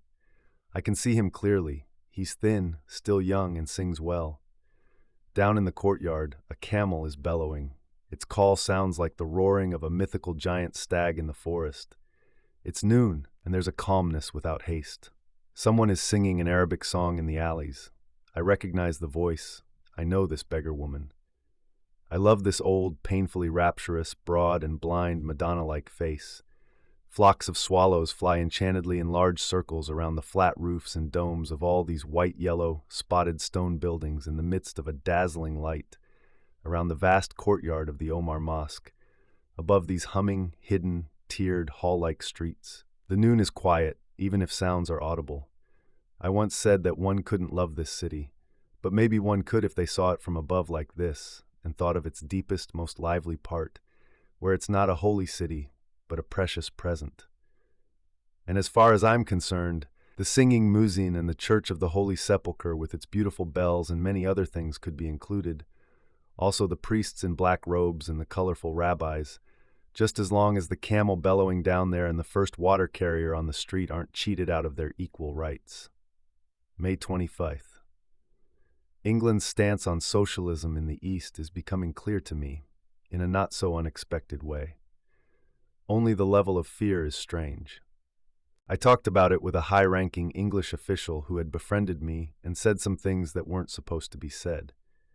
He told me, in the deepest confidence, which immediately seemed like an obvious duty to break, that the principle, socialism is allowed in England, but not in the colonies, has been made into a kind of core principle by London for all administrative bodies. There are secret circulars that order the fight against all socialist tendencies by all means, and the enforcement of these orders is aided by a special intelligence organization that has representatives and informers in all layers of the population, both in Palestine and in Egypt. Every 16-year-old schoolboy suspected of Bolshevik tendencies is constantly monitored. There's concern not only about extreme communism, but also about any kind of unionized and politically organized worker groups. To counter these efforts, there's a preference for using the orthodox, religious Zionist worker groups from the Mizrahi Union. In Jerusalem's government circles, there's a belief that the revolutionary movements of the Middle East are centered in Moscow. But this is mostly a mistake.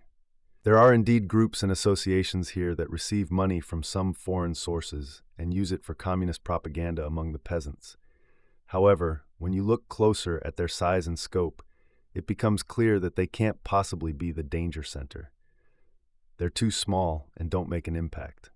And yet, England is afraid, and perhaps not without reason. There seems to be an interesting parallel between the Arab and Oriental national movements and the foreign policy path of the Russian Revolution. It's not, as the English often claim, an influence coming from Moscow. Instead, you can see through the independent and often even anti-communist Arab movement that it aims in the same direction as the Russian Revolution. This is because both represent a desire of the world to break free from worn-out, stifling situations and find a path for positive development, a connection to immediacy. Connection to immediacy isn't far off for the Arabs. Maybe they just need a bit more effort, and they'll achieve it. Soviet Russia seemed like an erratic block, a singular phenomenon. I believe that in history there are no singular phenomena, lasting ones, that is, and significant forces only become evident when they sense parallels in the surrounding world. May 27. Looking back, it also makes sense to me why the way England fears and combats socialist and revolutionary tendencies in the East shows a decline in their old political instinct. It's not the social revolution that poses a threat to the British Empire here. It isn't close to being ready for that yet, but rather the national revolution of the Eastern peoples. The World War stirred and awakened spirits even in the East, showing them the way and speed through the confusion of possibilities that were just out of reach yesterday. The Arabs, with their sensitive and clear instinct, quickly adapted to the new paths. They have always had the simple axiom: scattering strength means giving up from the start. They want nothing but the most immediate thing, independence, and they pursue it with all available strength. Meanwhile, the English occupation policy in Palestine is moderate and fairly impartial. That is, it plays Zionism against the Arab movement and vice versa. Since there haven't been any acts of aggression from the English, and England has repeatedly stated that it is only here to fulfill its League of Nations mandate, the Tommies are not nearly as hated as in Egypt. Mostly, it's Indian troops, English and Irish units perform police duties. Finally, the local Arabs don't have the same long-standing experiences with the English as the Egyptians do. In the north, however, in Syria, they see the ruthless French bayonet terror and are indirectly thankful to the English for the tolerance they observe in contrast to those conditions, although that word might be too strong. The fact that England supports the Balfour Declaration triggers much sharper opposition than perhaps a direct English colonial policy would, because Zionism appears to the Arabs as a symbol of Western power ambition. May 31st. Will Zionism soon die? No matter what the answer might be, one thing is certain: it doesn't live today. Not here. It hasn't died. It hasn't been violently ended, neither from the outside nor from the inside.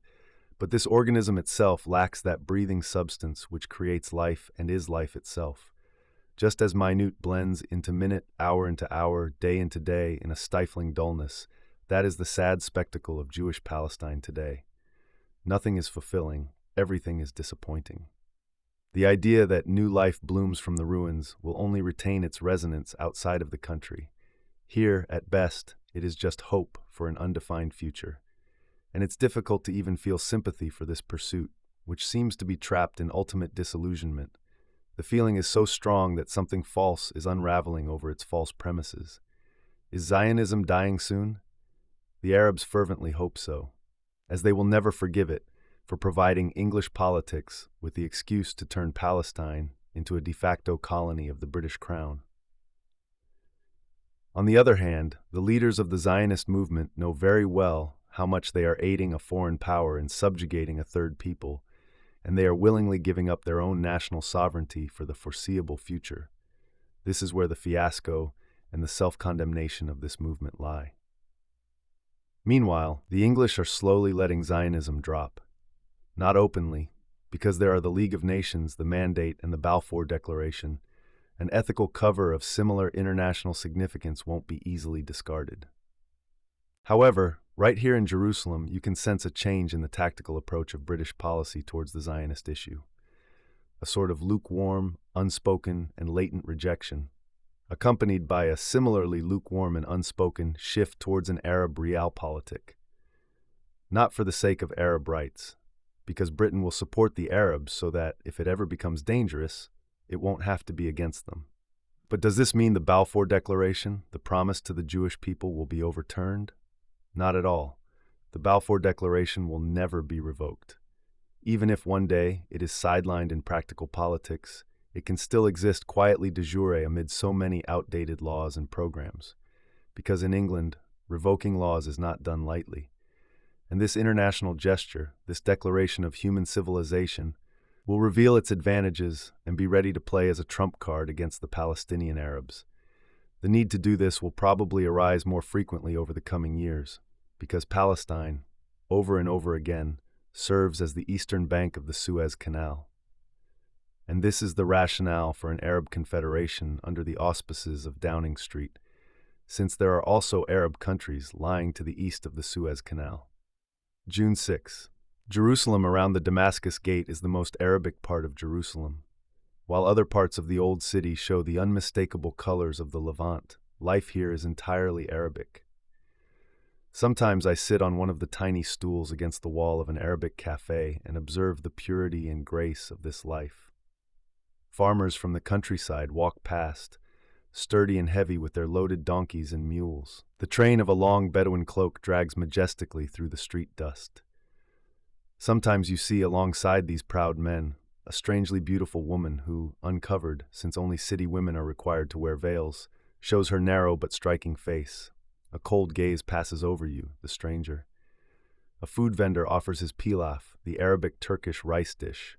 I eat without hesitation from his common bowls, not feeling the disgust that would surely come over me in a similar situation in Europe, let's say in Leipzig, because the grace of these Arabic people is in all their actions, and grace is never dirty. June 9th. The Abyssinians one often meets in Jerusalem are a wonderful race of people. Exceptionally fine and mobile faces, their skin tones ranging from brown-yellow to coffee brown, with slim, mostly tall figures, a pure Ethiopian type that has nothing in common with the Negro, and they carry their coarse cloak blankets over white garments with incredible flair. Restlessness seems foreign to them. They are far removed from our, even the Oriental, worries and pursuits. I spoke to one on the street today. He didn't understand Arabic and replied in beautiful French.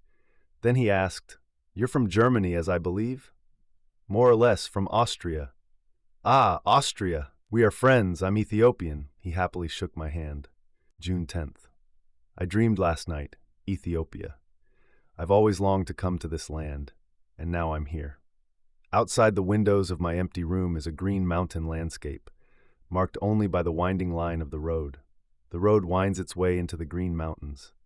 Standing by the window, I feel the eerie pressure of a tragic fate hanging over Ethiopia, for immense hordes described like Indian tribes from the Middle Ages have swept over the land, killing and burning, and although the Ethiopians are brave and warrior-like and are defending themselves, they will succumb to the overwhelming number of enemies.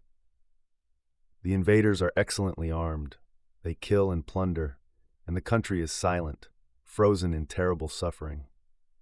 On the mountain road in front of me appears a small group of Abyssinian riders. Their tall, slender figures look magnificent in their white robes, riding beautiful horses. They are heading into battle, and they will all die. I feel a mad pity for this beautiful, free, silently courageous people. I ask myself in agonizing horror why they should all have to die. And then they bring me a ship ticket found on one of the fallen Indians, a ticket issued by a major American shipping company. And suddenly it becomes clear to me as if someone hit me over the head. The Indians, this wild and barbaric people, did not come here on their own. They were brought here. They were purposefully transported across the ocean on massive American transport steamers, equipped with the most modern weapons, and then unleashed on Abyssinia. And now their wildness and great numbers are meant to destroy the Abyssinians, because the Western world couldn't handle them. And as I grasp the full horror and atrocity of this crime, I am seized with such compassionate despair that I scream with all my might, even beyond my strength, to the whole world. I telegraph newspapers everywhere to broadcast this dreadful disgrace to our civilization, which our governments keep hidden from the West. I plead with the people of the world to stop the killings and save the noble and courageous people of Abyssinia, to save them before it's too late. Then I find myself in a small walled courtyard where many people have gathered for a grim spectacle. A young Abyssinian boy, captured as a franc tireur, is about to be publicly hanged. He stands pale and trembling against the wall. A hush falls over the crowd as Sir Herbert Samuel, the British High Commissioner for Palestine, appears with his wife on his arm. Both are dressed in festive attire and take their places on a raised platform. The executioner places the noose around the boy's neck. I make a last effort to shout, to stop it, to awaken the decent people of the world from their ignorant slumber, and then I wake up. After waking up, I noted, replace America with Europe, Orientals with Abyssinians, and the political content of this dream requires no further explanation. Bethany, June 12th. When a lone traveler on the country road here in the solitude of the Judean mountains stops suddenly at midday, They hear the same humming in their ears as on any other summer roadway in Europe or elsewhere. Does it not then seem as if it doesn't really matter that this road leads from Jerusalem to Jericho? And a scorching wave trickles from your neck over all your limbs. It too is a calming reminder that you're always just taking your own body for a walk. The women of the Fellahin can't change this, even though they walk in groups with flat baskets on their heads along the sunny road. They are always alone, left to fend for themselves by the men. Always alone, they tirelessly walk these roads back and forth in their black or blue dresses, which have geometric embroidery on the chest. The young women look strong and bloom like girls, while the older ones appear ugly, wrinkled, and withered, quickly worn out under the burden of a labor-intensive life. In the fields, the men are engaged in summer farm work. They thresh grain by having yoked donkeys and oxen tread over the piled-up harvest in a circle for hours, until the grains are freed from the stalks. It's rare for them to put forth the effort of tying a stone or a weighted board to the yoke to speed up the process. But even such cultivated fields feed their tillers, who never go hungry. And in this, they are right. Khan al-Hadrur, June 13th. This Khan is like a fortress over the Judean desert. Amid the desolation of the bare, rust-brown and yellow mountaintops, which only here, only in Judea, blend so softly into each other with so many gentle indentations, the road winds through this noble barrenness up to the plateau, at the edge of which stands Khan al-Hadrur. All over the Hotel Les Orient you find such khans, inns for travelers. They all have the same large courtyard, where the life of the house takes place, and around the courtyard there are stables. Above them rooms, empty rooms with hard-packed floors on which you lay yourself down to sleep, or at best, with stone bunks against the walls. If the traveler brings horses or donkeys, then he has free lodging and only needs to pay for his animal's feed. At Khan al-Hadrur, it is extremely quiet. Only occasionally does the clucking of a hen break the silence. No travelers besides me. In the guest room, the whole chicken coop roams around, along with a sheep with a violet-colored tail. The Khan is old and dilapidated. Its only stable has access through the guest room. A cool mountain breeze blows across the house. Above the house is a mountain, and on the mountain stands the ruin of a medieval castle. Oh, this nameless solitude. I peek through the slightly open door into the next room. A man stands barefoot on the prayer rug, arms outstretched and head thrown back. He moves his lips silently, his eyes are closed, completely immersed in his devotion. He would do the same thing on the streets of Cairo or any other big city, just like he does here, because he is part of a circle, an integral part of this circle, the people of Muhammad. Tradition remains a positive force as long as it maintains its absoluteness. It was once this way for the Jews in biblical times, and today it largely remains so for the Arabs. But once this absoluteness is broken, what remains is convention. The Arabs are still quite far from that. Why is the movement of the Islamic East so important for the intellectual experience of Europe today, and 1,000 times more important than all the fascinations with the Far East, with China and its calm philosophy? Laozi is great and sublime, but now we must not look towards the sublime, but towards the organically conditioned. It's precisely the Islamic East, today it alone, that can reveal our own present to us transparently with its primitive and uncomplicated structure, pointing out the connections between suffering and the root of suffering. Here, there is still a sense of being bound, while over there in Europe, people long to escape from the destructive lack of ties and seek a deeper connection than what the political slogans of recent decades could describe. How else will we understand our lives than by realizing that the aim of all times is to fully live and exhaust one's own energies? This seems to be the goal, the use of energies. The problem isn't about quantity and direction, and if Europe is suffering today and seems to be in a state of convulsion, it is only because it has run away from immediacy and now cannot use its own energies, due to ignorance of their nature. Hence the search for form in politics, sociology, and art, and the bitter struggle between principles. The Arab East has not yet reached the form problem. But can we really say not yet? Maybe, probably, he will find his necessary suffering in a completely different way. At the moment, he is striving with instinctive straightforwardness towards activity without a predetermined form, not least as a protest and rebellion against Western ambitions for dominance. Europe has a stimulating effect because it prompts the East to think about its own strengths. And in Europe's inherently negative yet definitely awakening influence on the Orient, those same ominous, painful energies that dominate Europe's present begin to appear, slowly and in outline. The contradiction between a utilitarianism that pretends to be liberal and the first glimmers of a vibrant, free, not liberal principle unknown to Europe. Maybe the Orient has never known it either, but now it is on the way to discovering something great and new within itself, expressing the essence of political freedom in its ultimate, not just Western meaning, in the personal boundlessness of individual life. June 15th. I'm sitting in the archway of the old Khan. Sometimes a car noisily speeds by on this road between the mountains, and then the thick cloud of dust itself reveals why this and many other Khans in Palestine are gradually falling into ruin.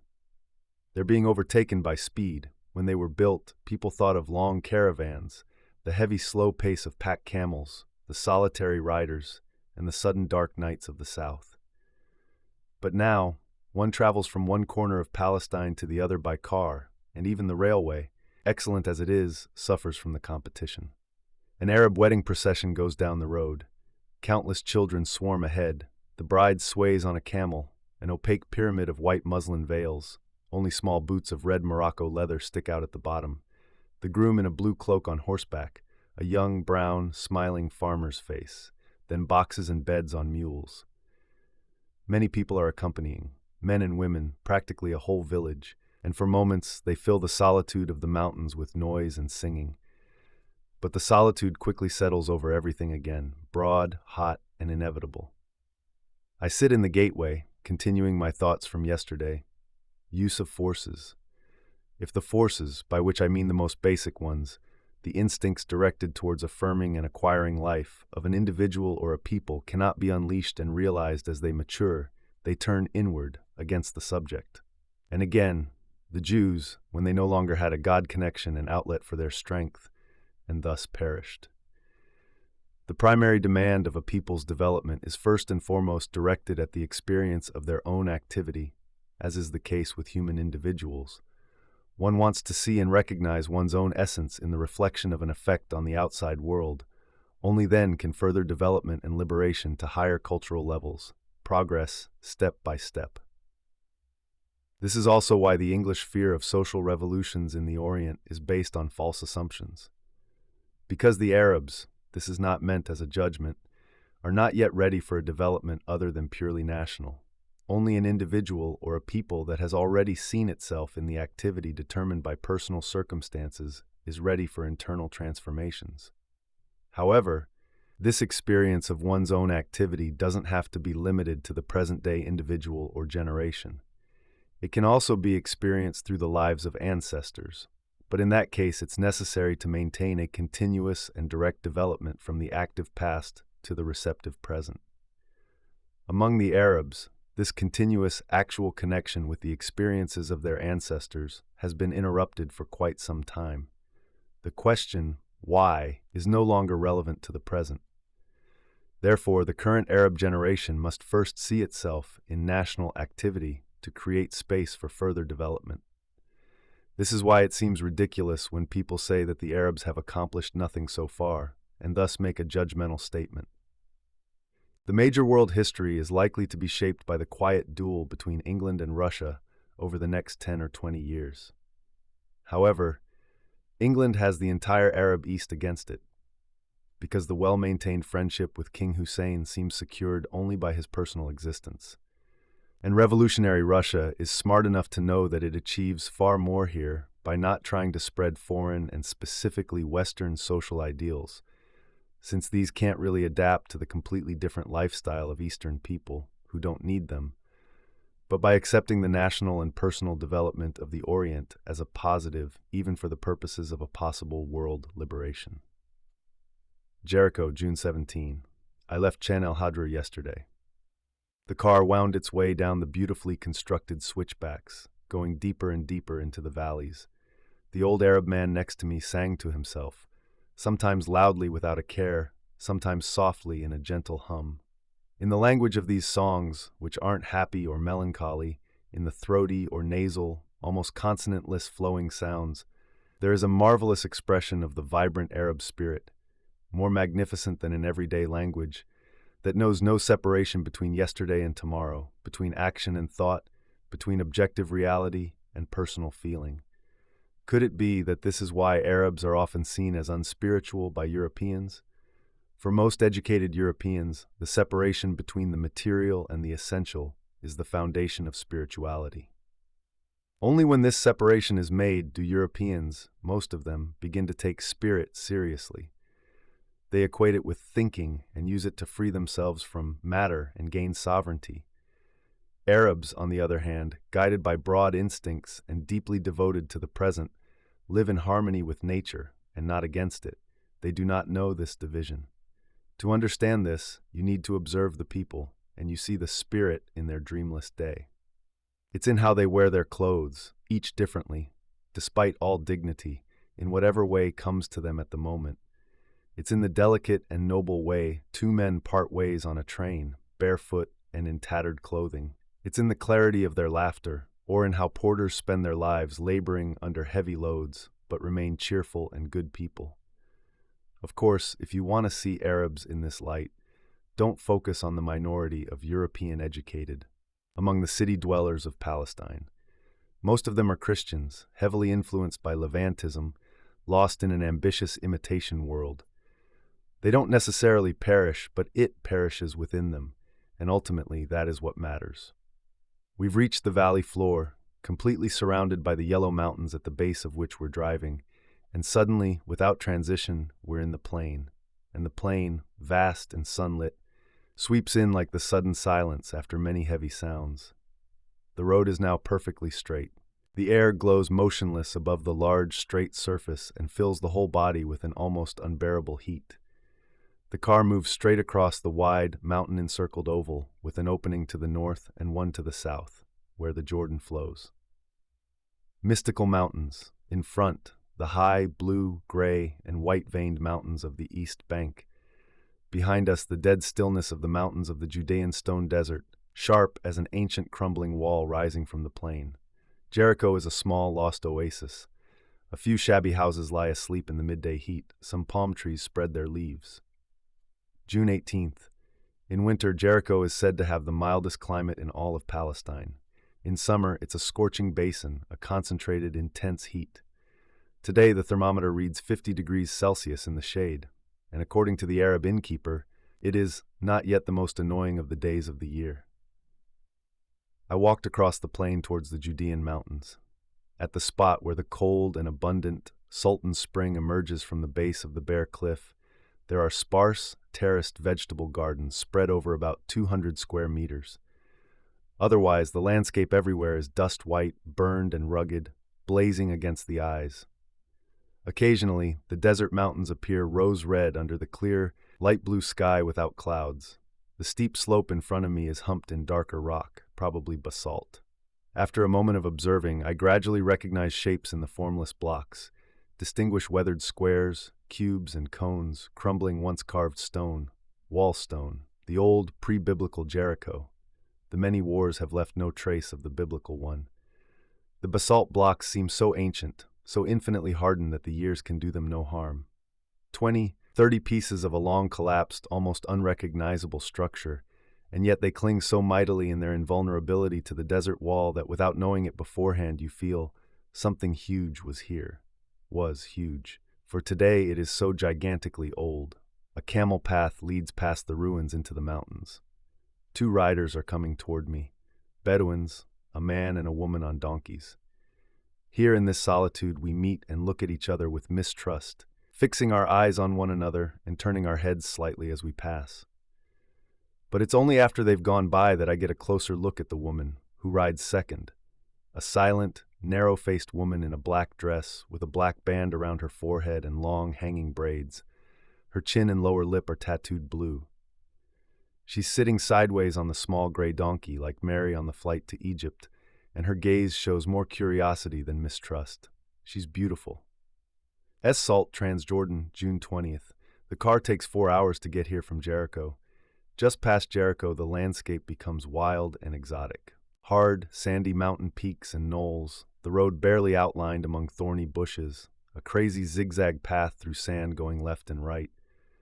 We encounter some riders, probably Arab merchants. They hold their carbines ready across their saddles. Here you can feel the world of secure laws gradually disappearing, giving way to a wild west of warrior-like masculinity, and thus begins the pure Arab land, away from European leisure travelers and Levantines. The framework of a bridge comes into view. It's El Roranieh, or as it's officially called today, the Allenby Bridge, named after the English General Allenby, the conqueror of the Turks and High Commissioner in Egypt. This is the border between Palestine and Transjordan, a winding, muddy river bordered by dense reeds with strong currents. On one side, there's a gendarme tent, and on the other, a wooden shack. That's all there is. For a few moments, the poorly fitted bridge planks clatter under the car tires, then the wheels move onto sandy ground again, and you've entered the independent Arab Sharq al-Ardoun, east of the Jordan. A Bedouin land. And this Bedouin land is beautiful. Our car climbs the narrow, endless serpentine road. The road here isn't as good as the Palestinian roads. It's full of rubble and dangerous turns, going up, right, left, forcefully and higher into the mountains. Deep below, in the narrow valley that accompanies the road, a stream rushes, its banks covered with the lushest reeds and miles of flowering oleander bushes, a gorgeous blooming stream alongside the water stream. How fertile this area is in all its wildness. The many cattle grazing on the slope next to the road, sometimes looking at the approaching car with nameless astonishment, silently and with big eyes, then, angrily hissed at by the car's horn from close range, turn around and, as terrified as they were previously amazed, leap heavily into the green thicket. They are an unusual sight after the barren highlands of Judea, where only sheep and scrawny goats find their meager food.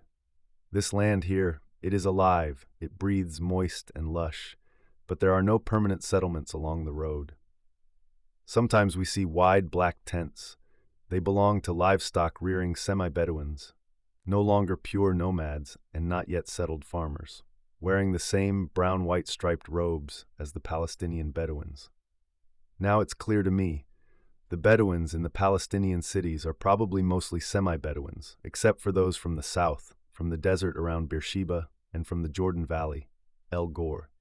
Here in East Jordan, the semi-Bedouins wear their hair braided into 4 small braids and speak a guttural dialect. Now, after hours of fast travel, we reach Salt, the remarkable city. The houses made of yellowish stone are built one above the other on the hillsides, like beautifully measured bird nests. They stretch up robustly and unsentimentally, eager for life in the sun, yet they resemble a dream city enveloped in the mist of unreality. June 21st.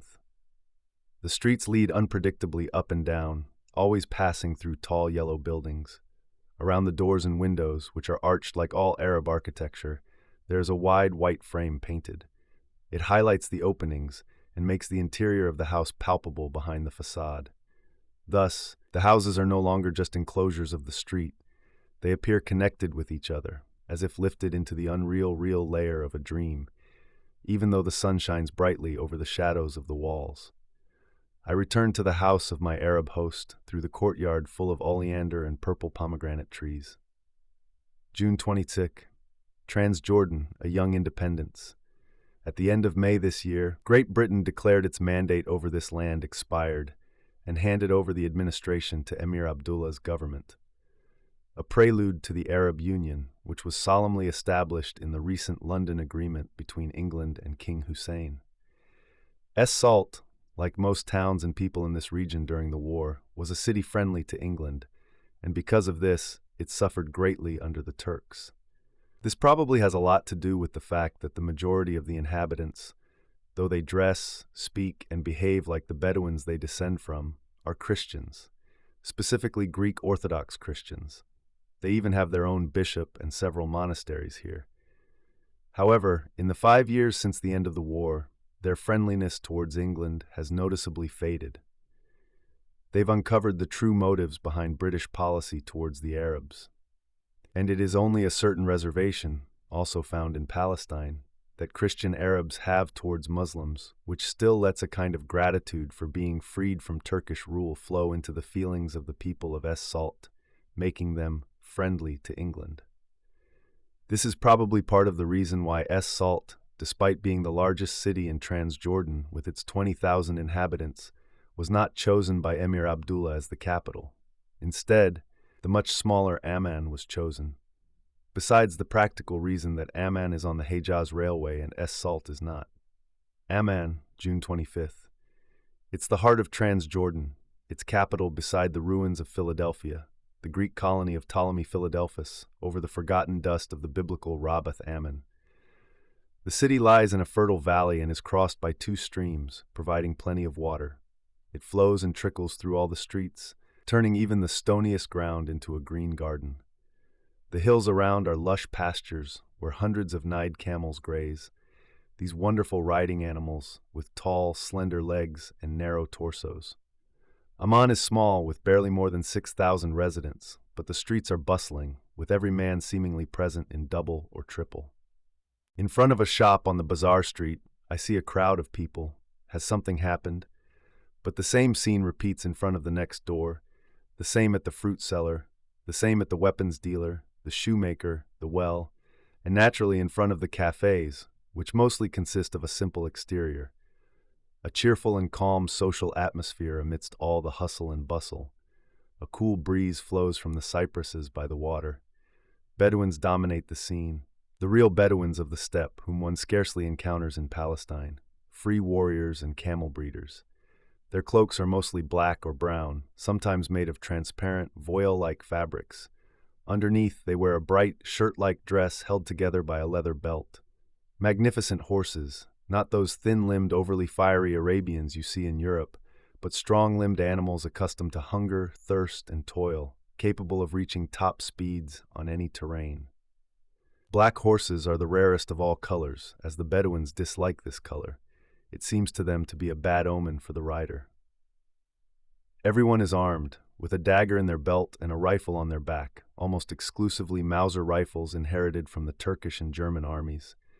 Everyone is armed here, and everyone is on the move, always coming and going, Bedouins galloping through the crowd. A Circassian ox cart, since the city was originally settled by Muslim Circassians from the Caucasus, suddenly takes up the whole width of the street. Tneng kahwe, 2 coffees, shouts the cafe boy over to the kitchen on the other side of the street. The small cups are juggled over between horse legs and bleeding sheep. Soldiers of the emir stroll through the evening dusk in their new khaki uniforms. Loud laughter comes from a dim corner, and the colorful robes of the townspeople move past my eyes. In this busyness, which has nothing of nervousness, I feel at ease. I sit for hours in front of a cafe. For hours, my neighbor is a simple older man, calmly drawing on his hookah. Once, a little boy, apparently his son, comes to him, speaks a few words, and places his hand on the old man's shoulder. The old man responds without condescension, as if he were speaking to an adult. It's not friendliness that gives dignity and mutual respect to their conversation, since the old man's words are quarrelsome and about everyday concerns. But this kind of quarreling only happens among equals, and the grumpy tone is simultaneously a sign of respect for the boy. June 27. The last 2 days in this little town have shown me once again, and quite intoxicatingly, the quality of the Arab people, the value of their claim to freedom, both for the Arabs themselves and significantly for us in Europe. There are things that have an uplifting effect simply by existing. And here, these Arabs, their flaws, no matter how numerous, are not unfamiliar to the flaws of the West. Why emphasize them? After all, who cares about that? But their positive traits, their uniqueness, rise up like a warm fire to the observer. And we in the West need many fires. Clear, uncomplicated, always in tune with the simple things that should happen in the moment, and therefore outside of tragedy and regret, connected not through extreme nationalism, but full of trust in everything that is Arab, warm and brave. These are tangible virtues, not tormented by any moral imperative. Flaubert once said about the Arabs that he loved them because they represent the style of primitive communities. But it's more than that. The way they are here, among themselves, not corrupted by the need to adapt to stronger Western minorities, not forced, as the best among them in the countries of the Levant are, to preserve their own nature in opposition. The way they are here, they have the style not just of primitive, but of a complete community. Not entirely, of course, not on the social side, which also has its dark sides and edges, even in purely Arab countries, though not nearly as much as elsewhere. No one starves here, but the completeness is in their human interaction, in the immediacy of their togetherness. It is a you and you, not only in words, but also in the heart. The greatest drawback still felt is that this community consists only of men. Women are not included in their circle, leading lives of their own. Here even more invisible to the outside world than in other cities of the Orient I know. But they are not disregarded. On the contrary, the position of Muslims towards women seems to me like the instinct of a child, suppressing the valuable to prevent losing it. However, the fact that by suppressing it, it becomes devalued and gradually dissolves into a charm of comfort is perhaps the heaviest burden of Islam. El Maker El Amiri, June 28th. This name means headquarters of the Emir. It is a tent camp in the mountains above Amman. Partly due to a lack of proper buildings in the city and partly out of love for nomadic life, Emir Abdullah has settled his residence here. About 30 white tents are scattered loosely across the high plateau. I visit the Emir's chief secretary, his premier minister, Dr. Risa Taufik Bey, and present my letters of recommendation. Ahlan wa salan is the Arabic greeting of welcome, meaning family and plain, inviting you to feel at home as if you are among your family and walk as easily as walking across a flat plain. Risa Taufik is a Turk. He was a university professor in Istanbul, and for 3 years before Kemal Pasha, a Turkish minister. He tells me that there is currently something like a war on the southern borders of Transjordan. The Bedouins from Najd, the Wahhabis, have once again invaded the land. These Wahhabis are a unique sect named after their founder, Sheikh Wahhab from the 18th century. They play roughly the same role within Islam, although not in numbers, as Protestantism does in the Christian world. They are opposed to excessive veneration of the Prophet and are fierce enemies of the Holy Family, whose leader today is Hussein. There are continuous bloody incidents at the borders between Hejaz and Najd. Sometimes these fanatical warriors set out, riding camels for weeks through the desert, to invade Transjordan, ruled by Hussein's son, and demonstrate by looting and setting a few villages on fire. This regularly leads to real battles between them and the Transjordanian Bedouin tribes loyal to the emir. Risa Taufik Bey believes that the religious views of the Wahhabis are not to be entirely dismissed and could potentially have a beneficial influence on the cultural development of Islam. But these people are driven by great fanaticism, which makes any rapprochement very difficult. This is not unwelcome from a certain side. One can suspect England behind this diplomatic phrase, as it places another obstacle in the way of Arab unity. Regarding Transjordan, governing the area is already challenging due to the vastness of the land and its sparse population. The people here have long been used to fighting for their own justice with their own weapons. The Bedouin tribes are often in conflicts with each other over minor issues, like one tribe's grazing areas being trespassed by another, and so on. Worse still, there are feuds driven by the law of blood revenge that can last for decades or even centuries, passed down from father to son, leading to ongoing killings and bitterness, even when the original cause has often been forgotten. There's only one way to peacefully end a blood feud. A young man from the tribe and family of the murdered must abduct a girl from the tribe and family of the murderer and marry her. The wedding night's blood from the murderer's tribe symbolically atones for the old spilled blood. Sometimes, with feuds that have lasted for centuries, such abductions are arranged through mediators to finally bring peace to the blood revenge-weary tribes. The administrative genius of the British knew how to systematically expand this opportunity. In southern Palestine, and especially in the desert around Beersheba, where entire tribes had almost wiped each other out under the law of blood revenge, English blood revenge commissions were established. These commissions traveled around the country, helping arrange symbolic bride kidnappings and marriages between enemy tribes. It's now pitch black night, and I'm lying in the tent of Aid Effendi. This 25-year-old adjutant of the emir is like a steel spring. One of those willful men who would eliminate a disruptor with a heart of iron, passionate to the core of their being, sometimes childishly vain, and at other times incredibly camaraderie-driven and kind to subordinates. He's brutal and naive at the same time, a predator with a strong paw and shining eyes. I saw him this morning in a heated confrontation with a subordinate, a simple soldier. Aid Effendi slapped the soldier in the face once, twice, and in the next moment, he grabbed him by the head and kissed him on both cheeks, in front of a circle of officers, in a public place in Amman. And he didn't do it to apologize to the soldier for the wrong just done to him. He surely didn't see it as wrong, but rather out of a passionate desire to make the other person abandon their defiance as a sort of plea. He, the soldier, should recognize his own wrong. And even though the method left a lot to be desired, I bow to your innocent purity, Eid Effendi. Black night outside. Eid Effendi washes his face with cologne, dogs bark in the dark solitude, a horse neighs from the last tents. June 29th, 5 o'clock in the morning. The sunlight is a gray-yellow, melting over the tents. The tents stand apart in airy independence, so that the eye can never take them all in at once, and always has to traverse a wide space. It's almost like the open steppe. I'm somewhat restless and irritated, in a strange kind of irritation that can't latch onto foreign things, and we are so used to clinging to things. Maybe because we perceive them as hostile and dangerous, because we try to conquer them, so they don't overwhelm us, because we are always distant and always on guard even against our own restlessness. We, the foolish ones, always seek to get rid of unrest and to master it.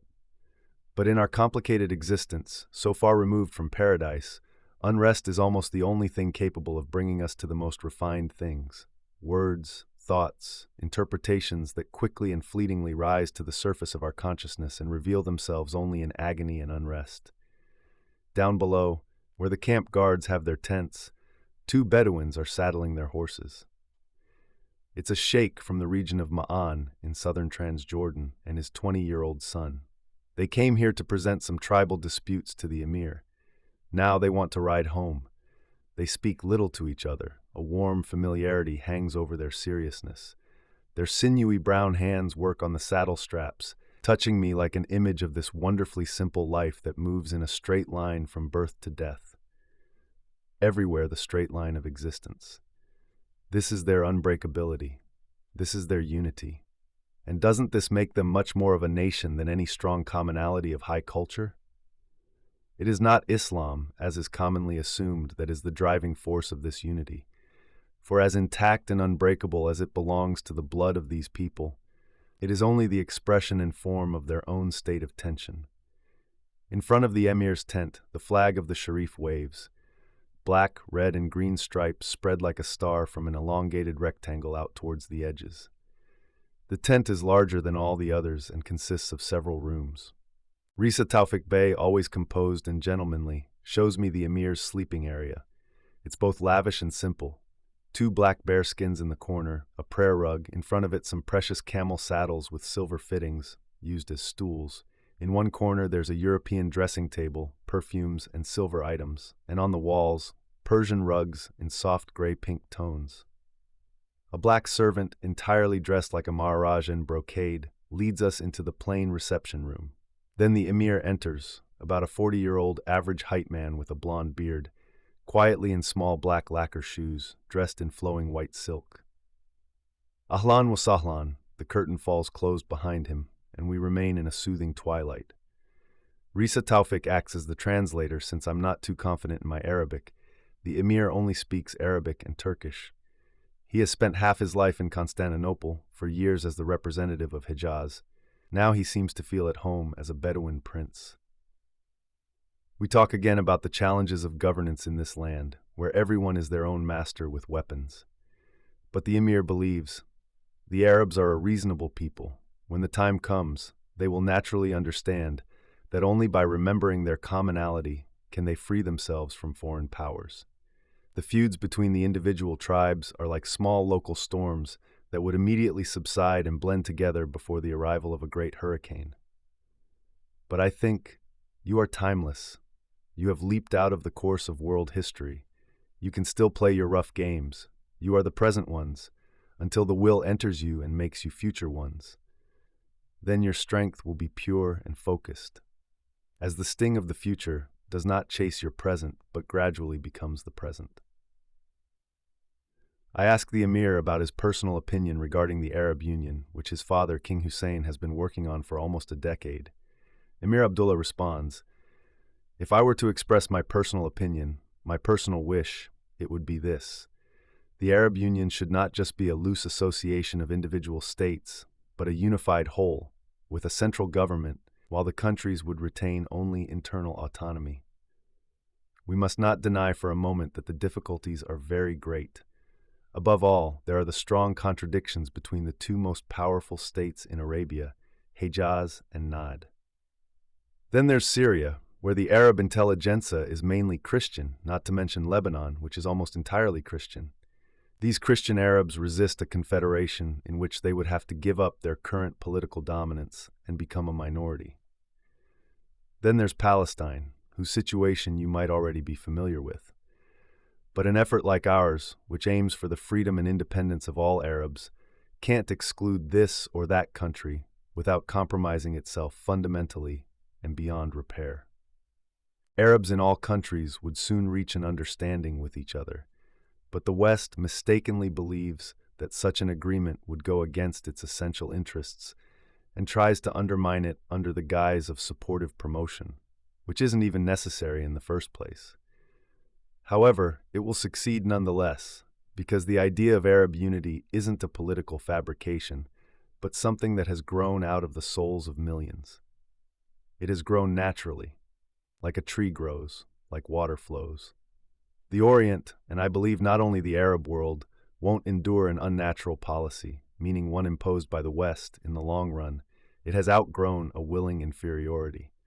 The lack of this understanding, this awareness of our internal conditions and prerequisites, is almost ubiquitous in Europe. Eventually, it will cost the people of Europe dearly in terms of time, lives, and money. And for what? Because only what's natural will remain. We Arabs are far from believing in our national infallibility, but we want to make our own necessary mistakes and learn from them in our own way.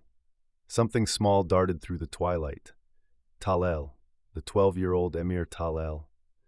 You're not very educated, Talal. Not at all. You can read a bit of the Quran. Your language skills are limited to a "good morning, sir." But in your slender limbs, in your sudden leap onto the horse, in your bright eyes and laughing mouth, I see it again, the straight line of existence. Amman, July 1st. Here too, just like in neighboring Palestine, there is perpetual money shortage. But people here don't complain or wait for things that should come and never do. What exceeds the £200,000, of which 80,000 are British subsidies, in annual income, and it must exceed, is borrowed with thousands of subtleties and tangible means, taken on credit, begged for from the wealthier Hejaz and Iraq. Nobody complains, nor do they live for the day. Rather, they work, openly or quietly, for themselves or for everyone, depending on the nature of their minds. For example, in the wild Bedouin land, over the last 2 years, around 50 sixth-grade secondary schools have been established and equipped with modern teaching tools. These instinct-driven people can really live rationally because their resilience is straightforward and not tied to the countless considerations that the intellect of Western people creates, which seemingly expand their world but in reality narrow it to the point of suffocation. The considerations, they are the plight of Western people. They have drawn a thick line of separation between themselves and things, fixed their personal attitude towards them, and from this arises their eternal fear and worry about managing things. July 3. How fortunate, or perhaps how natural, it is for the Arabs that the European powers are now at the end of their fruitful and therefore imposing influence. Whatever practical imposition still occurs from west to east today is so clearly marked with this character that it loses its internal threat. Being subject to this kind of violent influence is not corrupting and not hopeless, because here the saying truly applies: it's only a matter of time. If Europe were only a century younger today, and the Arabs had just as now begun to awaken from their slumber, how easily they could have been overtaken and hopelessly entangled, if not by open force, then by peaceful colonization. But since it's not like this, and the development works like interlocking gears, the situation is much simpler. For Western Europe, it seems to be over in this regard, but the East still has some time. During this period of its awakening, that's Mustafa Kemal Ataturk's Turkey, that's Egypt under Saad Zaghloul Pasha, pretty much everything is at stake for the Islamic East. In this moment, it has to deal not so much with external powers as with its inner uncompromising nature. July 5th, England has two hands, a right and a left, which must not know anything about each other, the Foreign Office and the Colonial Office. While the Foreign Office is signing friendship agreements with Hussein and his family, the Colonial Office is supplying weapons and military equipment to their principal enemy, Emir ibn Saud from Najd. These are given in exchange for certain local guarantees and securities and are then used against Hejaz and, at times like now, against Transjordan. However, this situation has a counterpart. King Hussein receives a substantial yearly subsidy from England based on old promises made to the Arabs. He uses part of his income, which includes this subsidy covered by British taxpayers, to support the Arab movement in Palestine, an opposition movement against England. It's hard to believe that the British government is unaware of these dealings. One might even think it's in England's unspoken interest to maintain a strong Arab movement in Palestine, thereby avoiding making too many concessions to the Zionists. Furthermore, the ongoing tension between the two groups, Zionists and Arabs, can justify the need to maintain a military presence in Palestine before the London Parliament. However, when assessing British tactics in Palestine, the situation in neighboring Egypt must always be considered.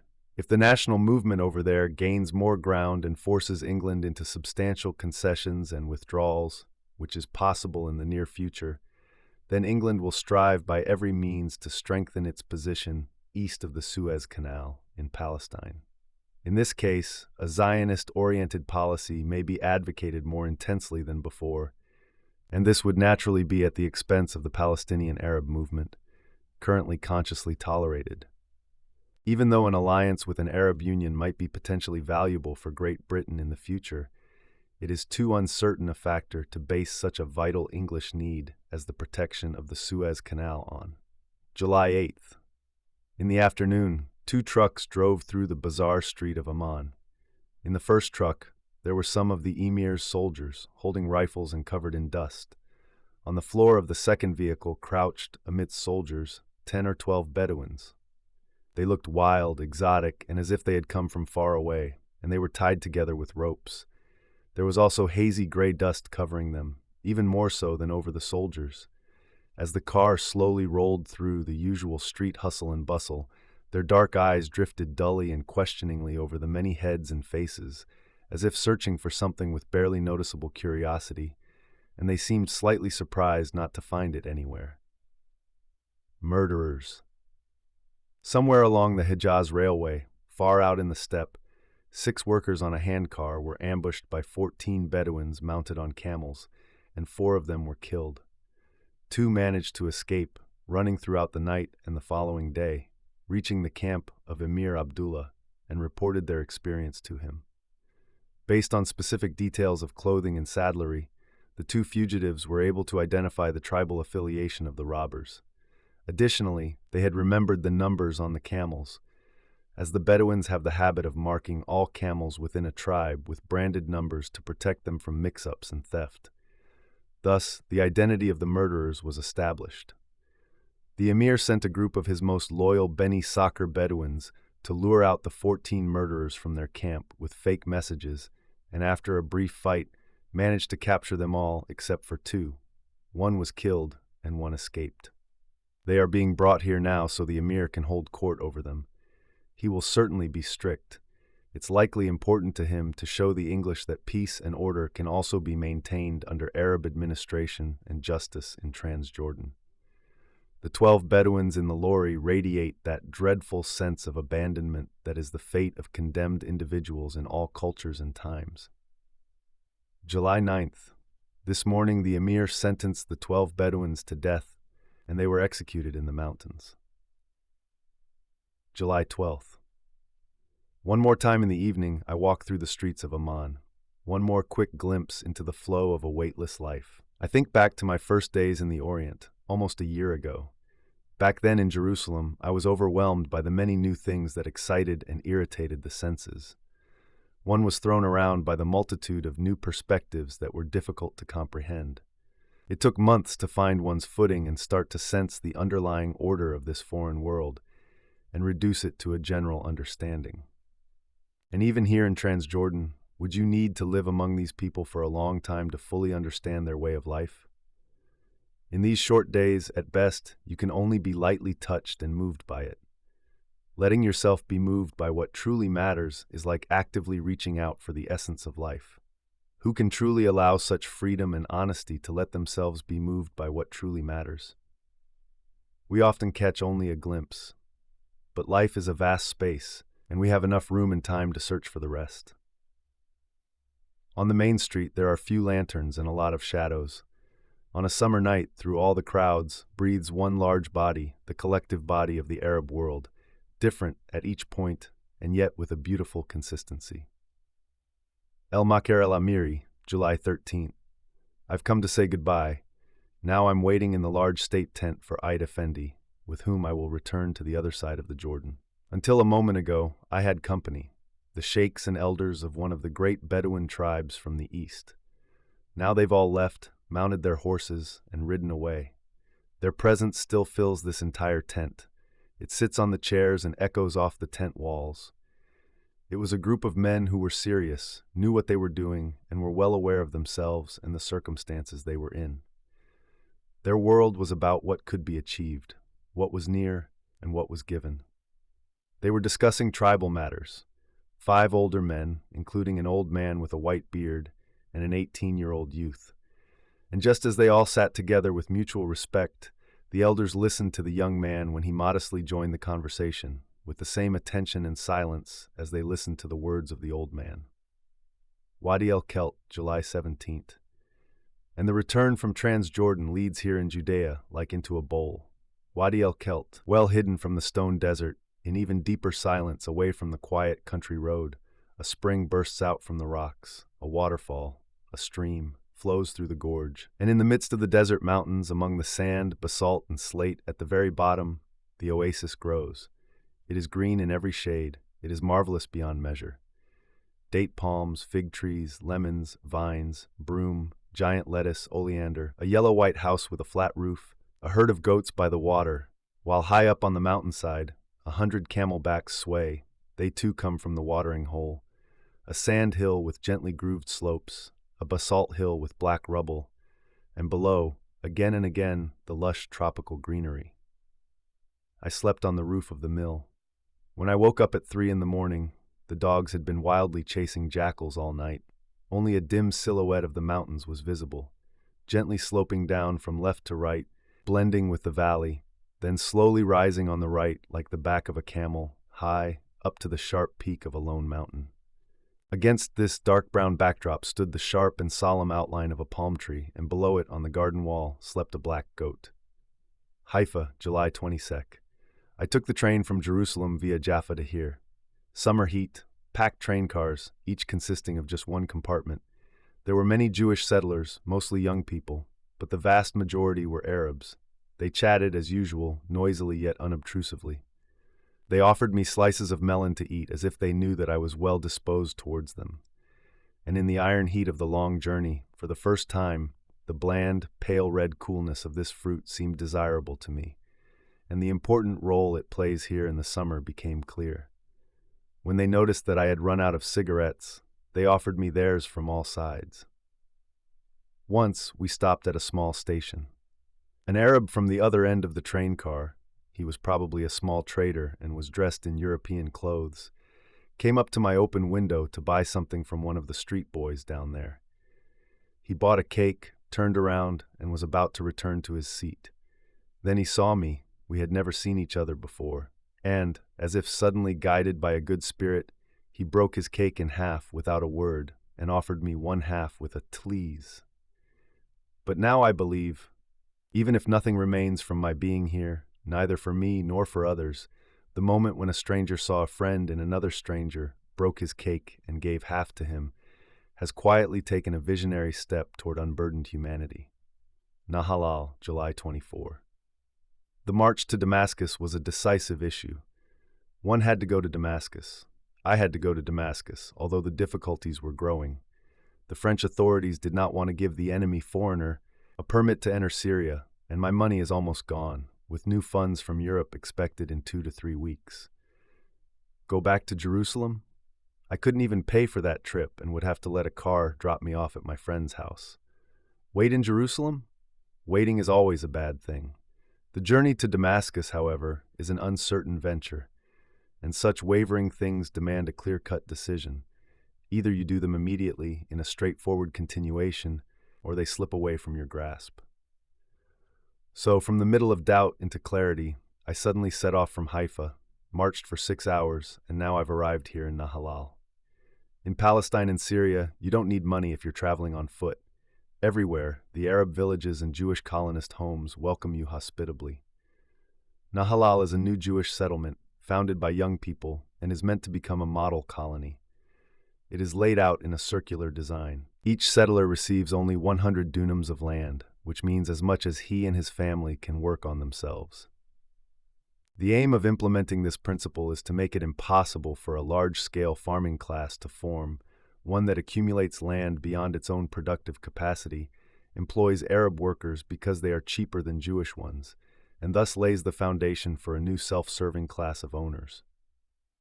The workers in the colony are Russian and Polish Jews, friendly, warm, and cooperative. I enjoy being among them. When they briefly set aside the somewhat forced new life, there's nothing here that's different from what I already knew and loved in my childhood as the life of Jews in the small towns and villages of Eastern Europe. From Nahalal, a path winds through the brown farmland toward the rolling hills where the road to Tiberias lies. In the outermost vegetable gardens of the colony, I see women in large straw hats bent over the beds, an evening sun. Orient, July 25. I walked along a hilly country road, with the Esdraelon plain lying below on the right, drawn in patches of light and shadow like an agate. Then I reached Nazareth and left it behind, the most boring of all holy sites, and arrived in this Arab village under pepper trees and cypresses. At the gate of the first house, 3 or 4 men and women were sitting. I stopped and asked if this was Renee. I wanted to continue after a yes, when one of the women called after me, "Sir, don't you want to refresh yourself?" and offered me, unasked and guessing, a jug of cold water. "Sir, don't you want to refresh yourself?" To the right of the road, fading into the southeast, lies the village of Endor, where Saul heard the prophecy of his impending death from the woman with the spirit of a diviner. Continuing in a straight line from beloved Endor, though not visible from here, the hills of Gilboa stand, where Saul died and the prophecy was fulfilled. Saul, throughout his life, was a man who understood the profound aspects of grace, the harsh and sweet elements of it, yet he could never truly reach them. This was because his vibrant courage lacked the subtle patience needed to quietly progress from one level to the next, revealing the complete and raw truth in a moment of calm during the noise of his own actions. Just as the true meaning and reality of the world are only found in the completion and continuation of tranquil moments, Saul was unable to connect himself with things and merge their flow, friction, and redemption into his own being. The world was close and tangible, yet Saul was not instinctively connected to it. He wasn't in tune with the wholeness of existence. Instead, he only grasped the fragmented moments of his joy and sorrow. Thus David, whom he loved, became his enemy. For in David there was possession of what Saul lacked: humility, patience, silence, and connection. The world spun in circles around Saul. He wasn't graced and couldn't overcome himself to reach grace. For grace is not an exception, it is the norm. It represents the true life of a person as a thing among things. But Saul, like many, fell short of this norm and failed the test. Norm? What is norm? It's not the idea in Plato's sense. Rather, it's about fulfilling one's own life's boundaries, adapting to one's own being. The standard varies with the individual. Gotha fulfilled his standard, and the Arabs, as a people, fulfill their own. Saul had a great measure, a royal measure, but not the strength to fill it to its limits. Lubai, July 27th. The color of the Judean hills is a rusty brown, mixed with deep bluish, gray, and violet shadows. Here in Galilee, the hills show a peculiar yellow-brown, probably caused by the dryness of summer. It appears bright and cheerful like European moorland on sunny days. The further north you go, the more water there is. The cisterns gradually disappear and are replaced by springs and streams. The vegetation becomes a little richer. You see groups of densely leaved olive trees and tall, dark cypresses. Between the stones on the uncultivated hillsides, dried summer flowers stand. The fields have long since been harvested, and only occasionally near the villages, grain is still being threshed. It's very hot. I am always alone. Sometimes I just walk a bit of the way with camel or donkey drivers, enjoying the simple warmth of their nature for a while. We drink water from my canteen, share a cigarette with each other. Then I move forward alone again because the slow pace of such caravans makes the journey seem longer. Or I sit down to rest next to one of the road workers you see here and there. We pass the time talking, and then I stretch out by the roadside in the shadow of his donkey and sleep. The donkey is tethered and chews on the dry grasses by my ear, and I hear the grinding sound of its jaws even as I fall asleep.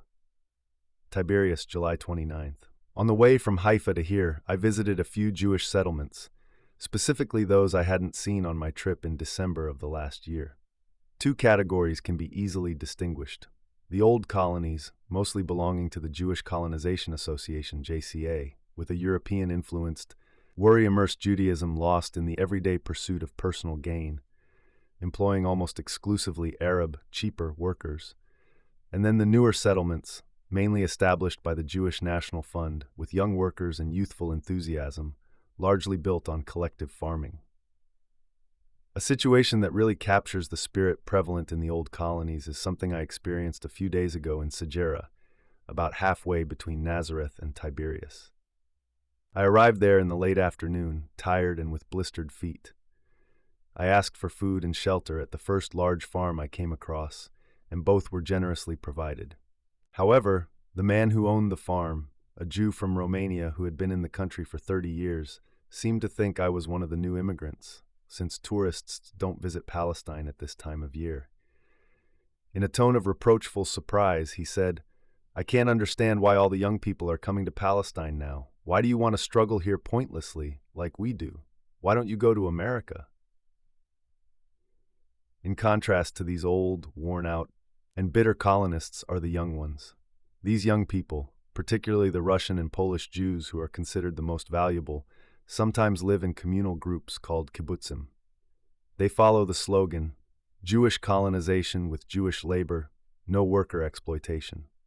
They drain swamps and work bravely, yet despite everything, like all Jewish colonies, except for a few show projects near Jaffa, they are ultimately just isolated drops in the hot Palestinian land, always relying on outside help in the end. And most importantly, hardly any of these people, if asked about it seriously, feel truly good, and they are very much aware of their hopelessness. For some, this awareness even serves as a kind of, although not gladly admitted, enjoyment. You might call it Palestine masochism. The Russians, in particular, secretly long to return to Russia. You can see it when they sit together in the evening, singing Hebrew songs, when one of them casually starts with a little Russian song, one of those well-known melancholic tunes with many refrains, and how the others, one by one, start to join in singing, sometimes with a bit of irony, then getting deeper and deeper into a longing mood until one of the stricter ones suddenly reminds them that they must speak Hebrew. Moreover, I believe that the positive or negative aspect of the Zionist idea doesn't reveal itself here in the colonies. The colonies have become too much like formulas, fixed to a particular line. They are conclusions drawn from ambiguous premises. I've now arrived in Tiberias, an old city made of black basalt, with whitewashed houses leaning toward the lake, which stretches its flat surface, hot and calm. Hot? No, the air here is blazing hot. If you know Tiberias in the summer, then you know the meaning of heat. The ground is burning, the souls feel like they're on a hot kitchen plate, the brain gets sleepy, and the tired eyes become drowsy in this immense warmth, deep below sea level. Yesod Mala, August Ford by Lake Merom. Quiet and away from roads, in a startling stillness, a broad, tall eucalyptus avenue runs from the lakeshore into the land. Over on the other shore, the wide mass of Mount Hermon rises into the evening mist, silver gray and speckled yellow. That's already Syria. Around this colony, one of the very old ones, semi-Bedouins live in their characteristic black tents, which here, as a sign of greater permanence, have walls made of straw mats. I walked through such a camp. A tall, lean man in rags approached me. It was broad daylight, and asked with a friendly and meaningful smile if I could give him my jacket. I politely declined. Then the man inquired in his hard-to-understand dialect, even more amiably, whether I might have money. No, I didn't have that either. He looked at me for a while, examining me, but apparently couldn't come to a conclusion, and then we parted with a warm handshake, he with his staff in hand and I with mine. August 2. The Sea of Galilee was a hell of fire, a nightmare of white-hot heat, but Lake Merom, smooth as a metal mirror, is enchantingly and softly cool. In the evenings, silvery and rosy mist-like vapors, lit by the last rays of the sun, rise from it. The fishing boats wait quietly. Close to the shores, the Arab fishermen live in huts made of straw, mats loosely draped over a framework of tree branches, with two openings opposite each other. You can see them through these openings, crouching on the ground, smoking pipes, eating, doing small household tasks, watching their wives cook and their children playing with dogs. They are very poor, yet they need no more than these airy huts, a few faded pieces of clothing on their bodies, a handful of grain for bread, and they catch the fish themselves. August 3rd. How gentle this night is. We walk along the lakeshore, my host, the colony's doctor, and I. The moon is pale and enormous, a summer moon, an endlessly quiet star, enclosing the lake's water in a ring of silent light. To the northwest and north, the shores fade into vast, wavering marshes. There, reeds and tall papyrus plants grow densely together. In the south, the remains of fires in front of the fishermen's huts are dying down. Under the moonlight, mosquitoes dance in swarms, sometimes darting towards you like gently buzzing arrows, sharp, longing for blood. You walk silently, your feet resting softly on the gentle ground with each step. A dark silhouette looms ahead of us. As we get closer, we recognize a motionless camel with a long neck and sad eyes staring off to the side. My companion says it's a sick camel. It had been burned and had spent the entire previous day screaming in agony. Arabs have a tradition of branding sick animals with hot irons to drive out the illness. Sick people are also burned, especially those with mental illnesses. They are taken to Arab healers, called sheikhs, who, following strict rituals, conjure away the evil spirits of the disease and then burn the sick with a red-hot iron rod or cut them with glass shards, usually on the loins or thighs. These sheikhs are regarded as saints by the people, and many come from far away seeking their advice and help. We walk through the fields back home. A profound solitude surrounds the old colony, night quiet under the dark eucalyptus trees. The colonists here are lazy and devout. They pray a lot and have Arab workers do the labor. The old orange plantations, which once produced better fruits than the gardens near Jaffa, have long been neglected and left to decay. Metullah, August 4.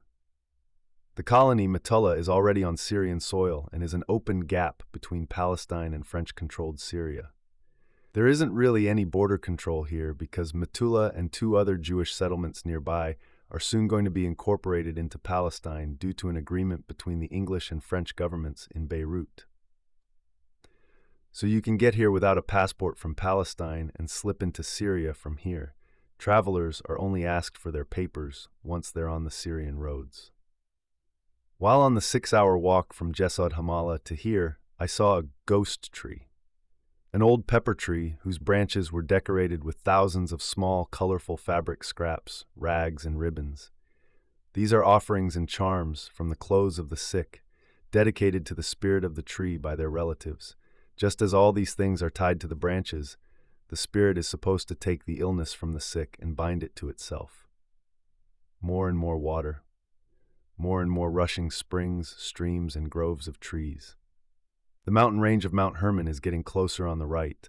From up there, during spring and summer, comes all the water wealth of this plain, from the melting snow masses of its peak. Banias, August 5th. Hot March. Over. Green thickets in Banias.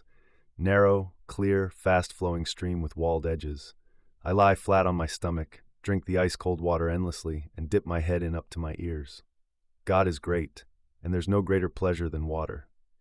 I got lost just before Banias.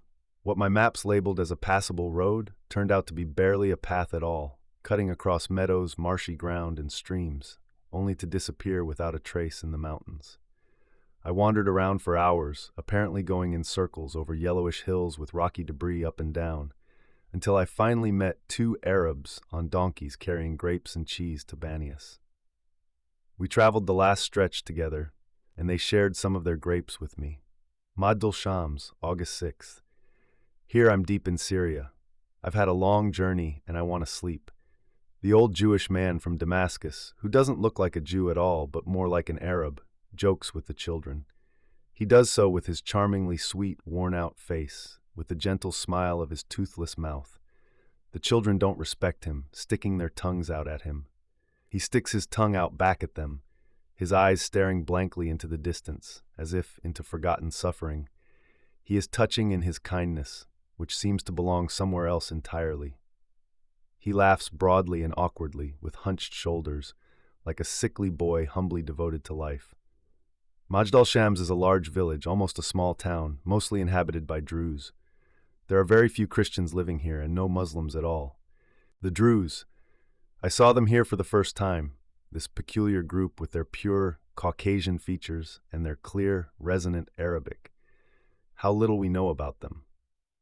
In Jerusalem, I once stumbled upon a book from the 18th century that delved deeply and critically into the origins and views of the Druze. It's still relevant today, as the Druze don't reveal much about themselves. Their mystical religion, often too easily dismissed in Europe as a mixture of Christian, Jewish, and Muslim beliefs, gained significance at the beginning of the Abbasid rule in Baghdad. It was likely used politically by its proclaimer, Hakim, the moon maker. Hakim sided with the deposed Umayyad caliphs. The sect was quickly suppressed by the Abbasid caliphs, and Hakim disappeared without a trace. It's said that he supposedly threw himself into a cauldron of boiling oil so that if his body were never found, believers would think he ascended to heaven as the prophet. And then came the strange part. After 200 years of complete silence, two foreign men from Khorasan in Persia arrived in Egypt. At the time, a caliph, Fatimid, named Hakim was ruling, and these men managed to convince the caliph that he was a reincarnation of the vanished first Hakim. The caliph, who was otherwise a cruel and erratic psychopath, was passionately devoted to the idea that he was a reincarnation of the divine spirit, and his rule marked a period of prosperity for the new sect. However, this Hakim also disappeared mysteriously. According to later chronicles, though unverified, he was allegedly murdered at his sister's instigation. She had suffered greatly under her brother's tyranny, and it said this happened when he went on a night ride with a companion to the Mokattam Mountains near Cairo to observe the stars. Later persecutions forced the now significantly grown sect to migrate to Lebanon, where they merged with the remnants of the Syrian Phoenician indigenous population. Soon they were able to practice their belief in the 9 times appeared God as their distinctive culture. We don't know exactly what this belief consists of because the Akals, the Druze priests, or rather initiates, there isn't an actual priesthood among them, still keep their holy texts extraordinarily secret. The Druze, named either after one of their prophets, Ibn el-Darazi, or possibly after an old Arabic insult meaning the licentious, played a significant political role under their own emirs well into the 17th century. They managed to maintain a degree of independence from the Ottoman Porte until their emir Fakhr ad-Din's attempt to establish a completely independent Druze state, with the help of the Grand Duke of Tuscany and the Pope, failed. This led to Fakhr ad-Din being executed in Istanbul and the Druze losing their political freedom. Conflicts with the Arabs and the consequential Christian massacres in Syria, initiated by the Druze in 1860, forced the majority to migrate to the Hauran region, which is still referred to by the Arabs as Jabal al-Druze, Mountain of the Druze. August 7th, I'm a guest. Being a guest of an Arab, this is something even European schoolchildren hear about. Being a guest of an Arab means truly stepping into someone else's life for a few hours or a period of time. But is it a sense of nobility that allows this reality, a special Arab virtue? I don't believe so. Arabs are not so caught up in themselves, not so wrapped up in their own worries, that they can't easily open up their lives to someone else.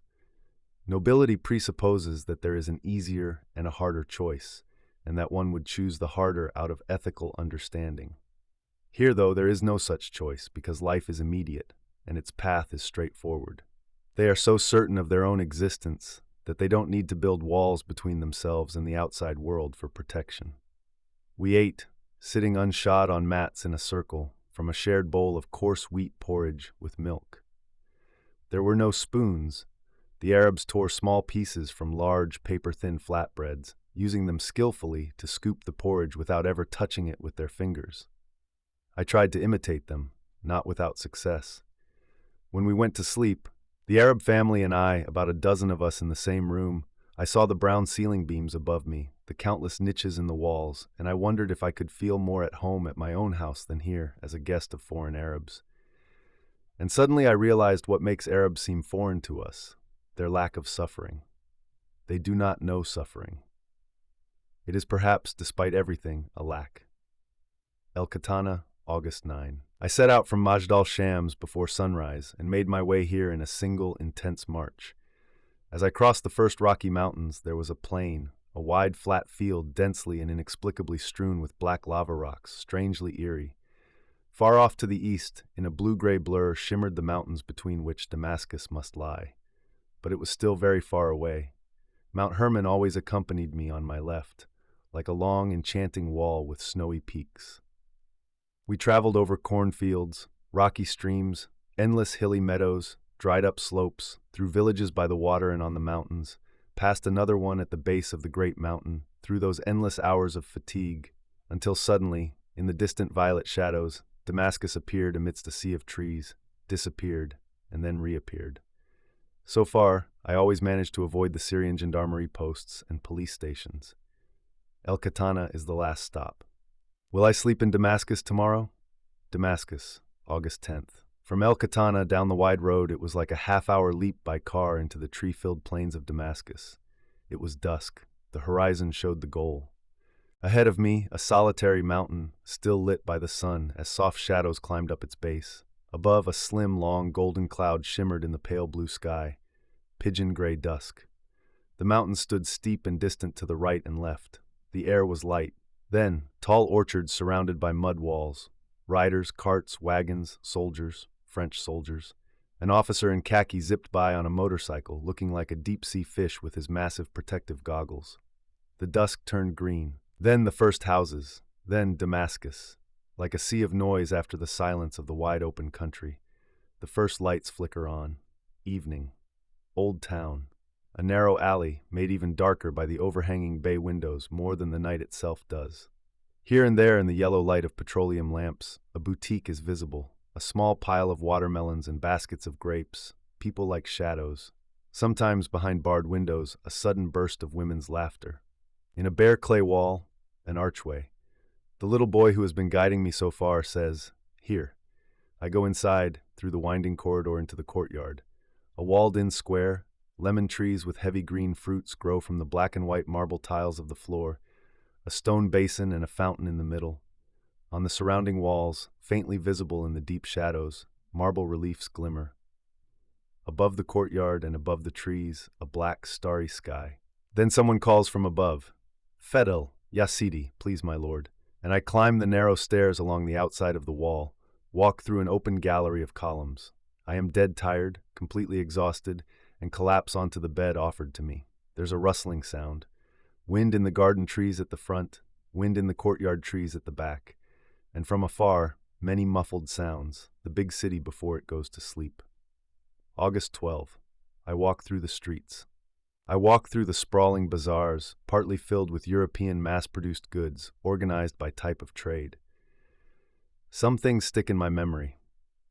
In the carpentry bazaar, there are beautiful inlaid works made of wood and mother-of-pearl.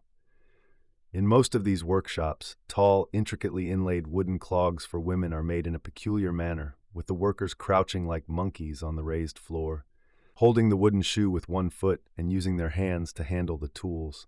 Vices are among the yet-to-be-discovered wonders.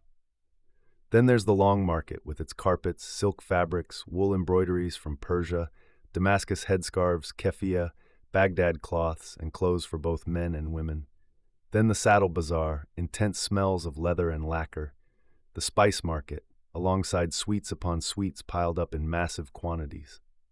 The Greek bazaar with countless genuine and fake curiosities, finely crafted copper and brass items. Then there are the khans with high-domed arches and stalactite portals. Here they are more than mere inns, as the local wholesale trade has its center in them. And the wide column halls, whose walls and pillars are made of alternating black and white stone layers, are often filled up to half their height with heavy, exotically scented bales of goods. Then there are the alleys of the inner city, narrow and winding, with bay windows supported by beams that almost lean against each other, and wooden window grills facing the sunlight. It's always quiet here. Only black-clad women sometimes scurry past with quick steps, or an old man in a long kaftan with a long beard slowly appears, turns a corner, and disappears. Or one of the many stray dogs patiently tugs at some piece of trash. Always corners and nooks, always these little alleys that crisscross, always seeming to lead into the unknown and always ending in similar alleys. Hundreds of fruit vendors, grapes, figs, peaches, apples, and pears. Most, however, sell Sahara, the fruit of the wild cactus. If you know how to peel off its thorny, tricky skin, an orange-colored flesh is revealed. It tastes wonderfully concentrated, cool, and sweet. August 13th. I can't find my way around Damascus and wander with a feeling that the fulfillment of my expectations is not going to happen here. In all the other central points of Arab life that I've known so far, in Cairo, in Jerusalem, even in the barren, still unformed Transjordan, the specific positive strikes you in the first second. The passion of the present, the striving of the present. It reveals itself there in the unassuming gestures. Here there is a calm silence, tranquility, and apparent balance. Or maybe I just lack the ability to find the essential core in this balance and cheerfulness. And does this city have undertones that I might hear one day? August 15th. What in the Orient lay dormant for centuries and was awakened by the war, began to stir, grew into a passionate form of activity that led to the birth of Ankara and post-war Egypt. Has it fallen back into a quiet slumber here in Damascus? Hardly. Despite all the passivity in Damascus, hardly. The conscious reflection on its own political existence has also organically developed here. Here, too, they hate the Western power, and here, too, they initially rose up violently against the French mandate. But today, this hatred is more phlegmatic and one might say more indifferent than elsewhere. People are wrapped in all the veils of immobility. France's position is clear. Simply by being aware of its heritage of Latin Rome, the tendency had to be dictated to take control of the Mediterranean Sea and thus embark on a cultural inheritance from Rome, taking on and expanding the primacy in the Near East. And this is done through spreading its own culture, which generally tends to go hand in hand with the spread of its own economic sphere. The concept of Rome is closely tied to the European idea, the official representation of the West. France managed to secure the role of protector of Christianity in the Orient. Until a few decades ago, France was almost synonymous with Europe in cultural terms in the Orient. And it shouldn't be underestimated that even today, educated people in the Orient, Arabs, Turks, Persians, even Ethiopians, use French rather than English to communicate with Europeans, with minor exceptions in countries recently acquired by England. Even in Egypt, where the English have politically dominated for 40 years, the language of big business, the educated, and the Europeanized is still French. And if an Arab shoeshiner in Cairo or Alexandria understands a few European words, they are French ones. These things are symbols, and what they represented, the beginnings of French penetration into the East, could suffice only until the moment when England began simply and without culture to build bridges from one Oriental colony to another, doing so from the outside rather than, like the French, from the inside. Since the massacre of Christians in Damascus, 1860, when a French fleet appeared off the coast of Syria, landed troops, and forced the Ottoman Porte to create an autonomous, Christian-governed province in Lebanon, French colonial ambitions have become openly evident. They sought to have a naval base and an economic region on the eastern Mediterranean coast with a rich, or at least promising, hinterland. This allowed France to influence the East practically, aim to dominate the Mediterranean Sea, and most importantly, to achieve some balance with England in this regard. For decades in Syria, French commercial ventures worked towards this goal. Railways were built with French capital, and French missionary propaganda was active. The culturally advanced Christian elements among the Arabs, particularly in Lebanon, provided strong support. Ultimately, the struggle was also against German economic expansion, which had managed to capture a broad market in Syria and Mesopotamia. It was, however, telling and almost symbolic that during World War I, it was the English and not French troops who conquered Syria and Lebanon. Or at least, as was the case with the capture of Damascus, English allies, the Arab cavalry of King Hussein. After the war ended, with support from the strong English military faction, Hussein's son Faisal was declared the king of Damascus. France, as a result of centuries-old ambitions, despite an inter-allied agreement from 1916 which had granted the whole of Syria to France, had to be content with a mandate over Lebanon.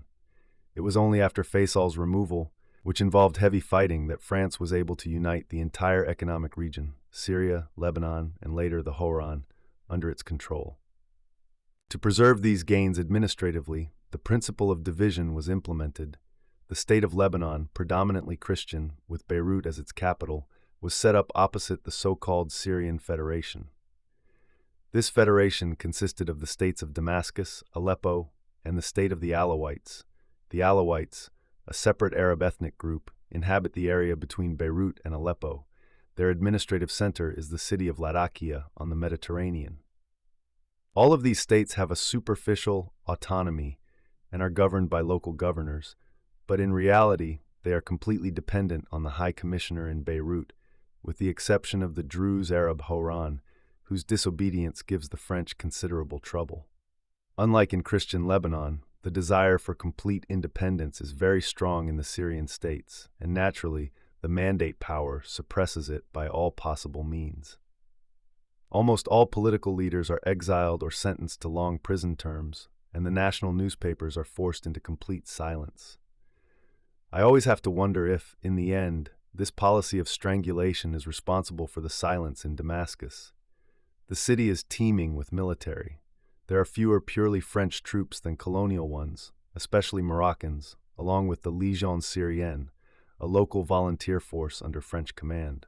It cleverly prevents the easy use of the phrase foreign executioners during clashes with the population. August 17th.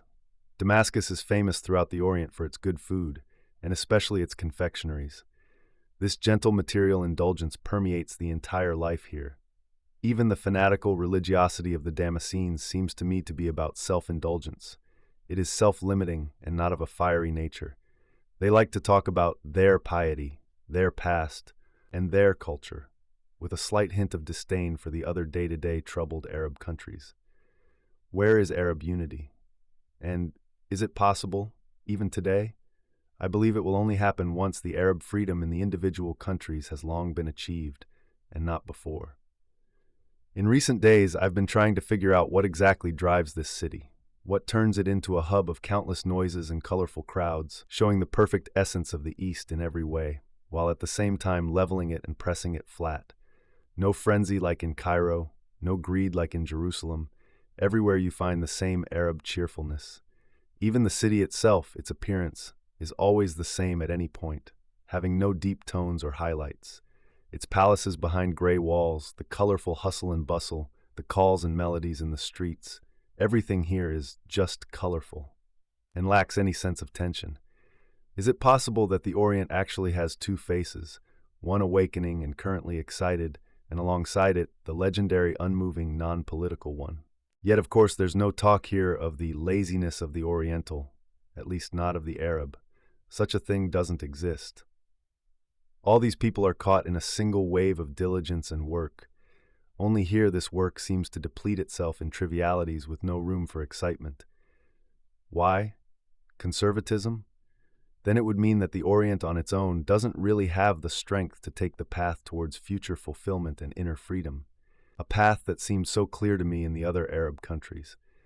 And yet, this path is not an illusion. It's based on the undeniable fact of the Arab character, the individual's dreamless connection with themselves, a connection not found in the West. Being conservative is good if one has valuable things worth preserving, such that values from the past can emerge again in the future. But the valuable part of the Orient doesn't lie in its dramatic past. And it's only logical that the Arabs in Damascus, where they are in love with their ancient past, and they are very much so here, have no notable political presence today. August 20th. In Damascus, the life of the household is much more inward-looking than in any other Oriental city. As a result, the palaces of the wealthy here look like mud-colored storehouses from the outside. And when you enter them, they are all the more surprising in their wealth and splendor. I've never seen so much marble and alabaster as I did today when I visited a wealthy Damascene in his home. The courtyard was wide and airy, laid out like a chessboard, with white and black marble tiles. In a flat octagonal fountain basin, the water of the fountain softly murmured. Lemon trees and oleander bushes bent their blossom and fruit-laden branches in the shadow of the walls, which were covered from the ground to the gable with alabaster stucco and the most delicate relief work, all plant ornaments, since believers are forbidden to depict animals and human figures. The window frames were made of intricately carved marble, like lacework and stone. On one side of the courtyard, the walls formed a recessed and covered niche, which was half occupied by a massive divan with precious carpets. The walls of this niche consisted up to 4 meters high of huge mirrors. In these mirrors, the entire courtyard with its trees, reliefs, windows, doors, fountain, and black and white floor found an imaginary doubling, and when one looked in, one discovered that the opposite wall had similar mirrors.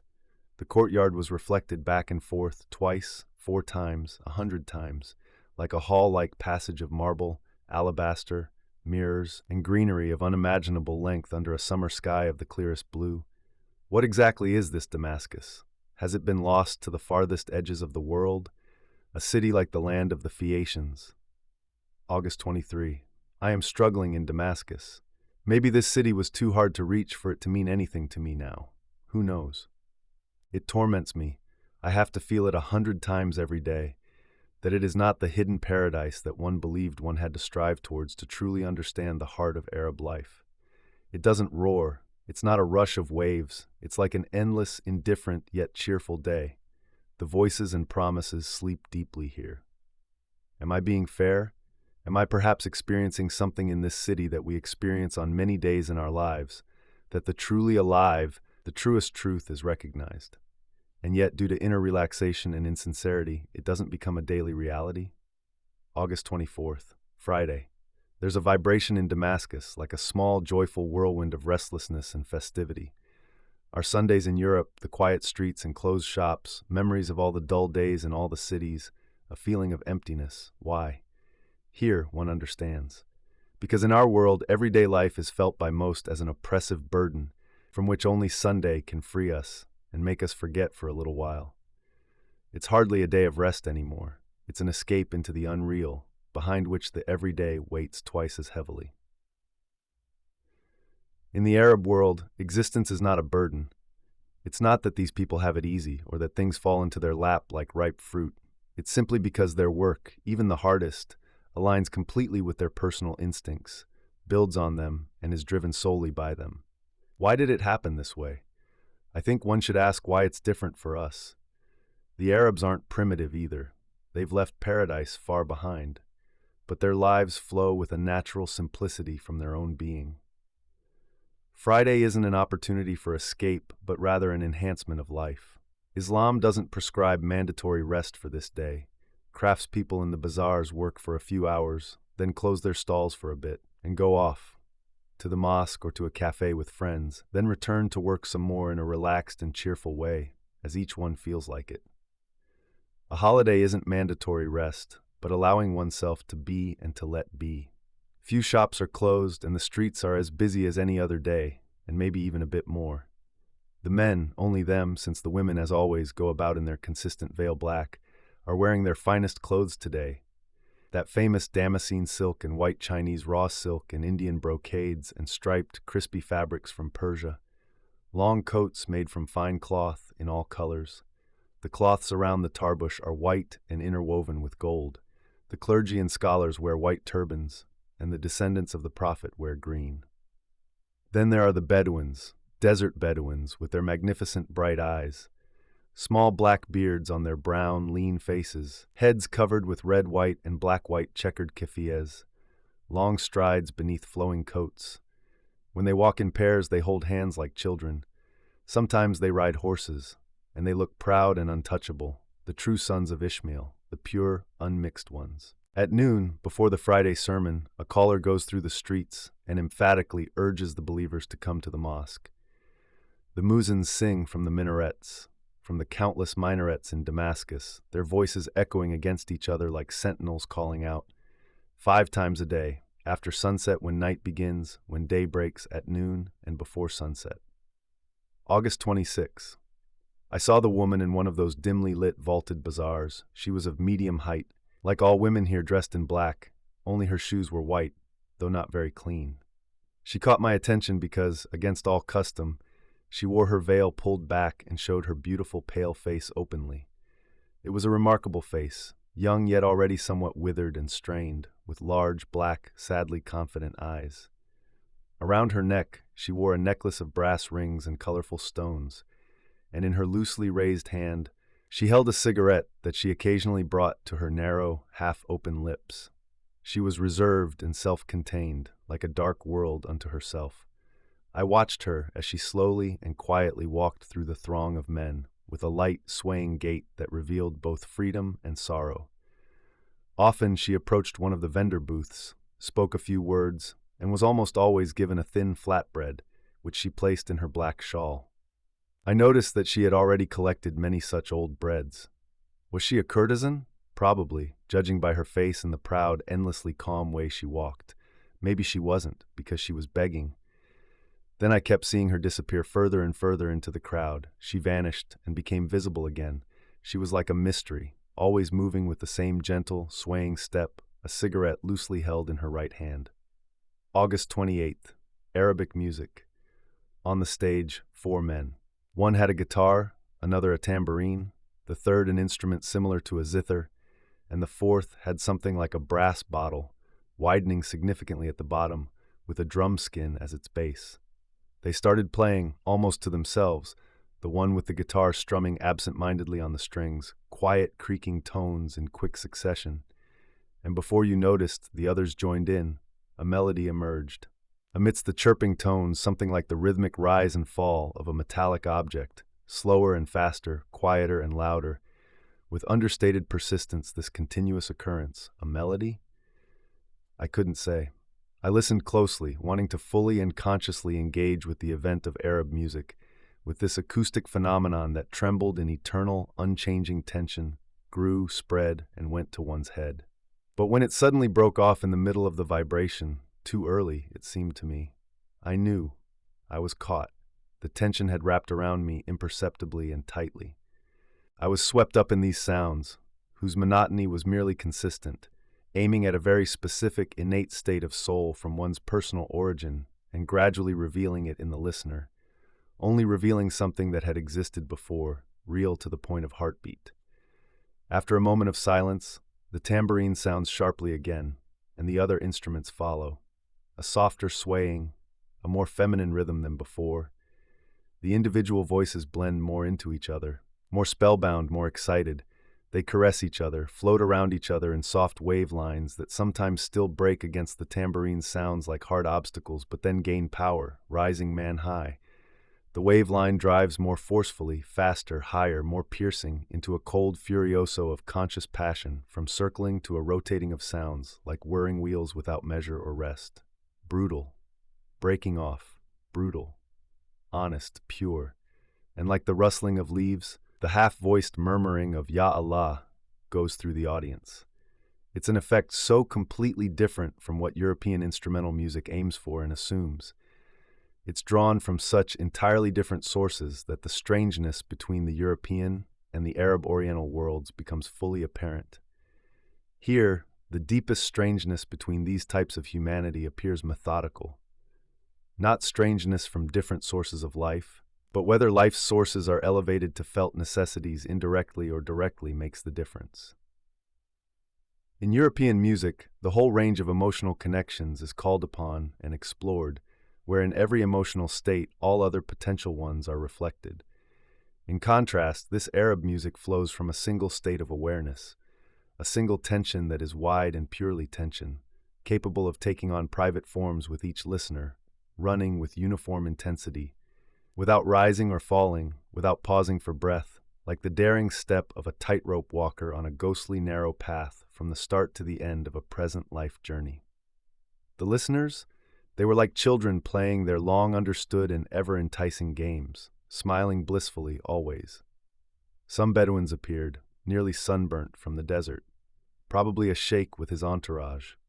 Their new clothes rustled, and they all wore silver-adorned swords and daggers in precious belts.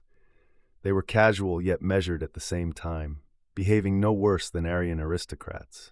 Only their ease, unlike those, was like a warm fire and not nurtured through generations of good living and careful upbringing.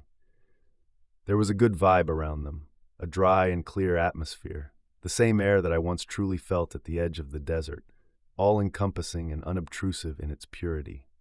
They seemed like friends, like visitors, their free, aimless lives waiting elsewhere, walking home late at night. I was coming from the Al-Hamidiyya Bazaar into the short street, which is flanked by ancient columns with Corinthian capitals on both sides, and saw light in the courtyard of the great mosque, hearing muffled choral singing, a funeral prayer. Flickering strips of light on smooth marble tiles, night shadows alongside. Around the fine columned central dome, brown, narrow, very tall felt hats of the praying dervishes, who, like giant birds, crouched solitary on the reflective ground of the immense courtyard. Shadowy figures moved silently under the arcades, a prolonged liturgy, heavy rhythms, from which the voice of the lead prayer sometimes rose high and shrill, resonating in the night air for a while. Every head, except the immobile ones of the dervishes, sways gently, bowing until their foreheads touch the ground, as the singing flows like a soft and sorrowful ribbon through the shadows and lights. An indescribable fragrance, a fragile silence among the sounds. August 30th. In Damascus, time seems to float. It doesn't link together hour by hour to form the chain of a magnificent life. This city doesn't shake you with the unexpected and doesn't fulfill eager expectations. Expectations? In a moment that stretched into days and months, I felt something unique in the Arabs, and I'm always searching, above all else, for their strong zest for life. Just that one thing. More than enough. I have no leisure for objective observation. We're all tormented, trapped in a boiling cauldron, struggling to find a way out. And it's almost an escape just to sense the eternal stir, the flow of life in such a huge crowd, among a foreign people. Because then you're almost in the middle of it yourself. Only a thin, transparent wall of unrest separates you, beyond which the real things, not yet grasped but already recognized, pass by in a glowing procession.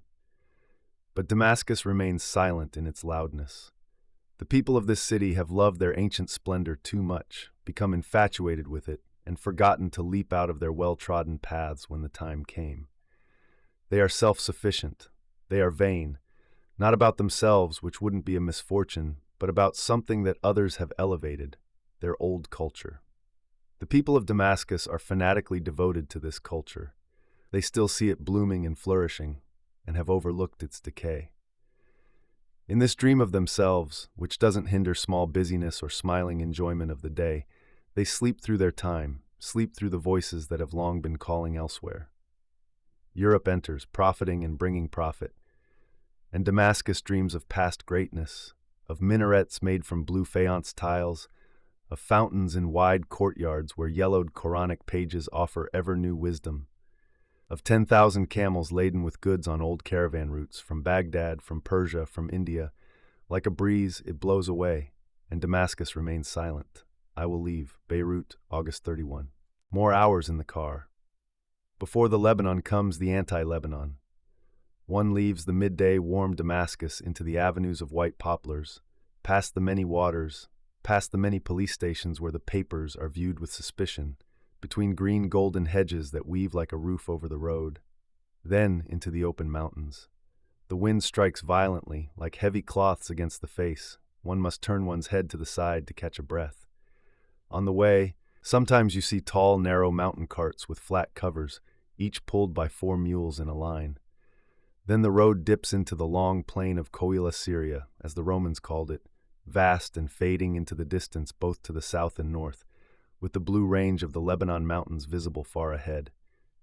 Again, as if plunging into the green of the trees.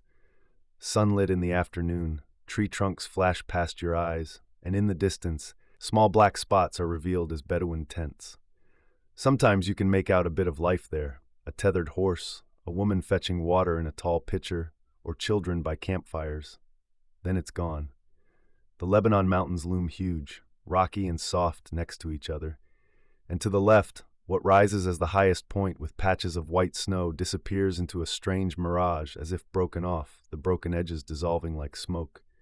It's almost a physical unease, being unable to grasp this majestic sight with its myriad shades of brown, gray, blue, and dull white, its endlessly flowing rhythm, never fully, even if every contour were clearly and distinctly laid out before you.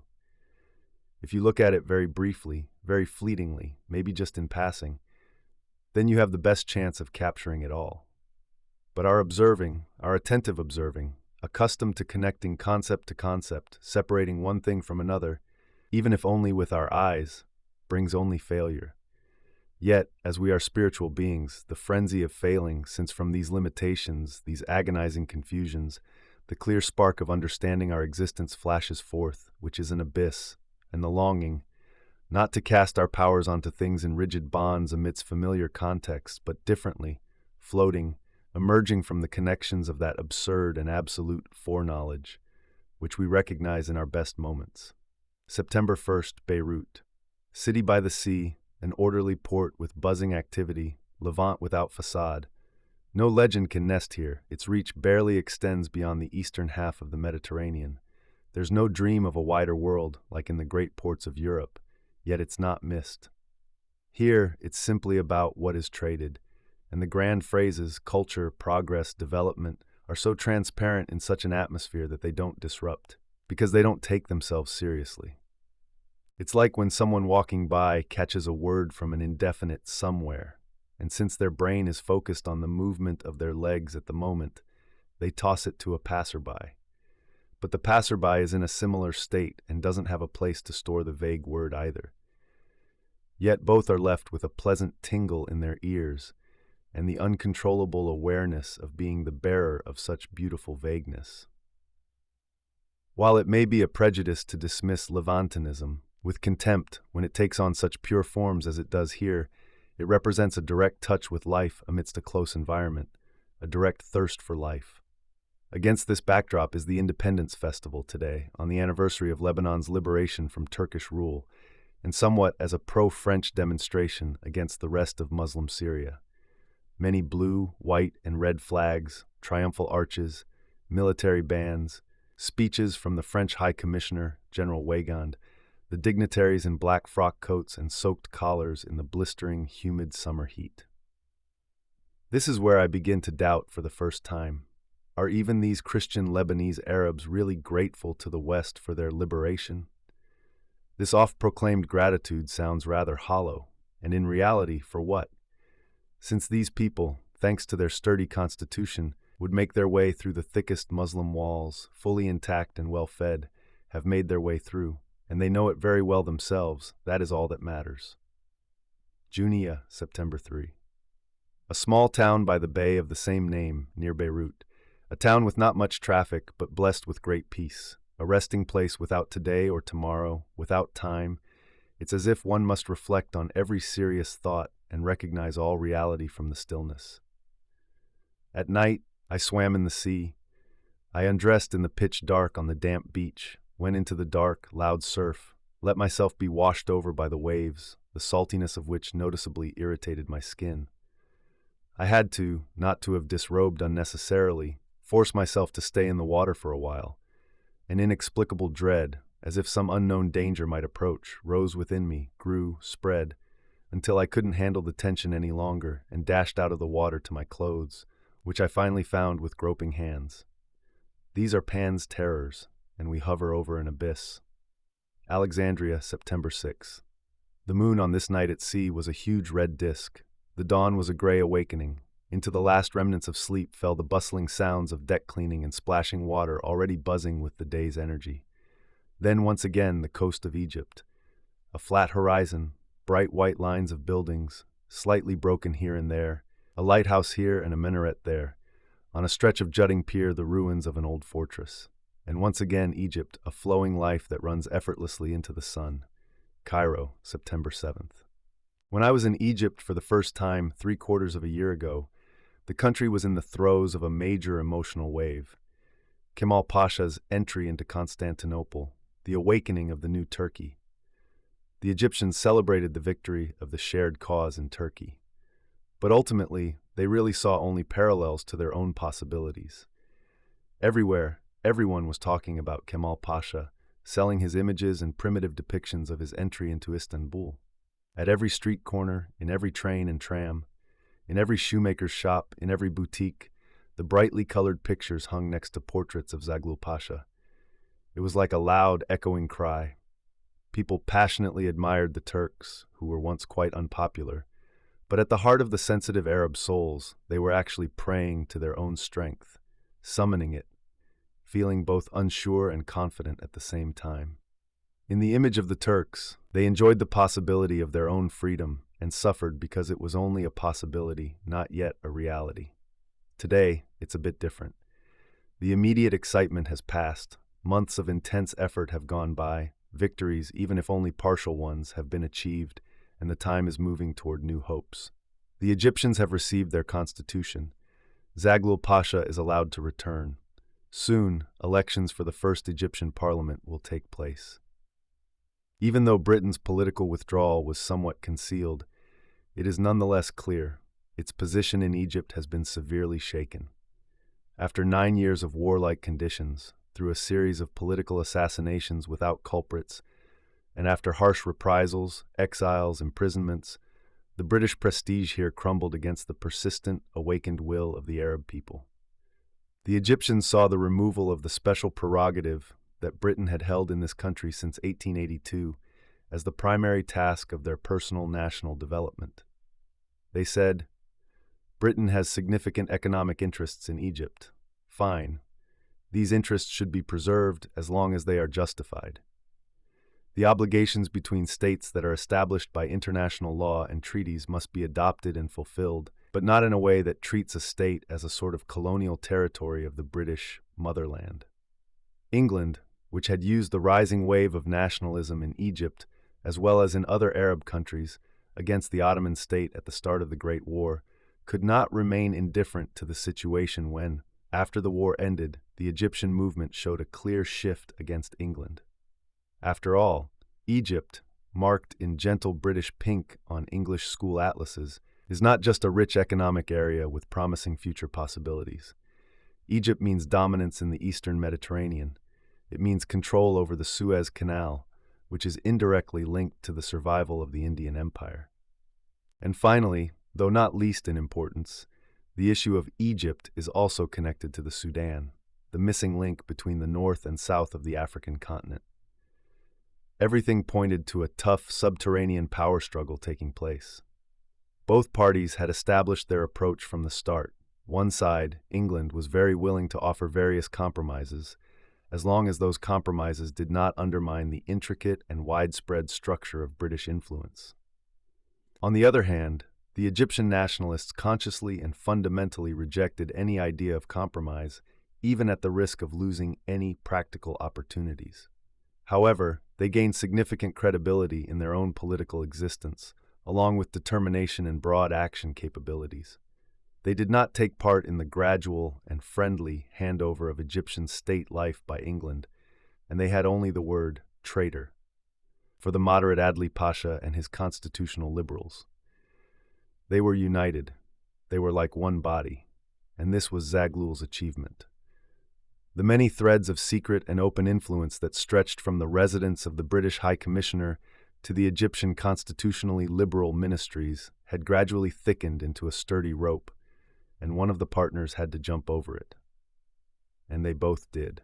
The English felt threatened because the demon of a bloody uprising was already lurking within the Egyptian opposition, casting a menacing shadow of assassination over every English soldier on the street.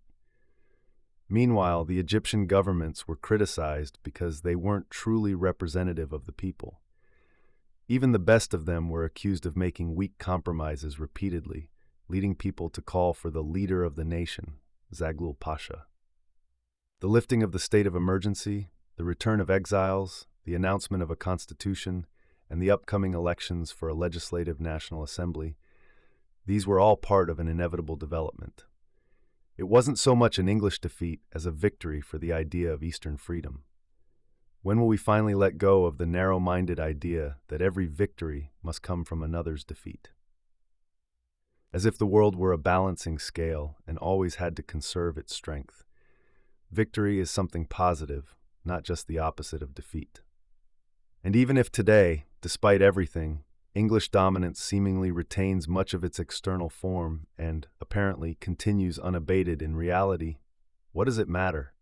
Recent developments in the Orient aren't really about power distribution. They're more about the inner strength and tension at play, which makes a big difference. Here, the idea of Egyptian liberation has already succeeded today, even without looking at the future, by proving its tough reality. September 9th. We both sit by the Nile Canal in Shubra, the village near Cairo. The afternoon is hot and bathed in a soft, enamel-like light. Your delicate, soulful hands glide with the watercolor brush over the rough paper, and from the paper, the brown bodies of the dahabiyas emerge into the shadows of the high clay banks. The hours stretch wide and are filled with life. Women from the village come to the water with earthen jugs, tall figures in black, long-flowing tulle garments. The girls' faces are like bronzed golden fruits, and the older women have dark, melancholic, enchanting eyes with sharply drawn lines around their mouths. September 10th. Here in Cairo, there are a few streets and alleys clustered together where the joyful girls, the big and small courtesans, spend their days and nights. At night, these alleys are brighter than anywhere else in the big city, more awake than anywhere else, humming with the delicate chords of Arabic harps and drums, laughing in genuine joy. Oh, the ghostly pleasure houses of Europe. I love climbing the steps to these slightly higher alleyways in the evenings, walking under the arching street lamps and colorful lanterns. With every step, an arm wraps around your neck. The arm might be brown or white, but always clinking with golden and silver bracelets and bangles. It smells of musk, incense, and warm animal skin. You have to be on guard to free yourself from all these arms and smiling white teeth attacking you, and to escape the calls of, Ya Habibi, oh darling. You must find your way between the shimmering figures, between the lush and bright limbs or those intoxicating in their brown slenderness. Egypt rushes at you, Morocco, Algiers, also Sudan and Nubia, and also Arabia, Syria, Persia, Anatolia, Abyssinia. You should take a good look at the men in silk garments who sit on long benches against the house walls, row after row, cheerfully excited, laughing, calling, or silently smoking a water pipe with glowing eyes. You must step back before the rag-clad dervish from Sudan, who with a blissful expression and arms wide and rigid, sings divine praises. You should let yourself be touched by the clouds of incense from the swinging bowl of the perfume seller. You must hear the suddenly rising chorus and understand the tender meaning of the swirling Arabic sounds.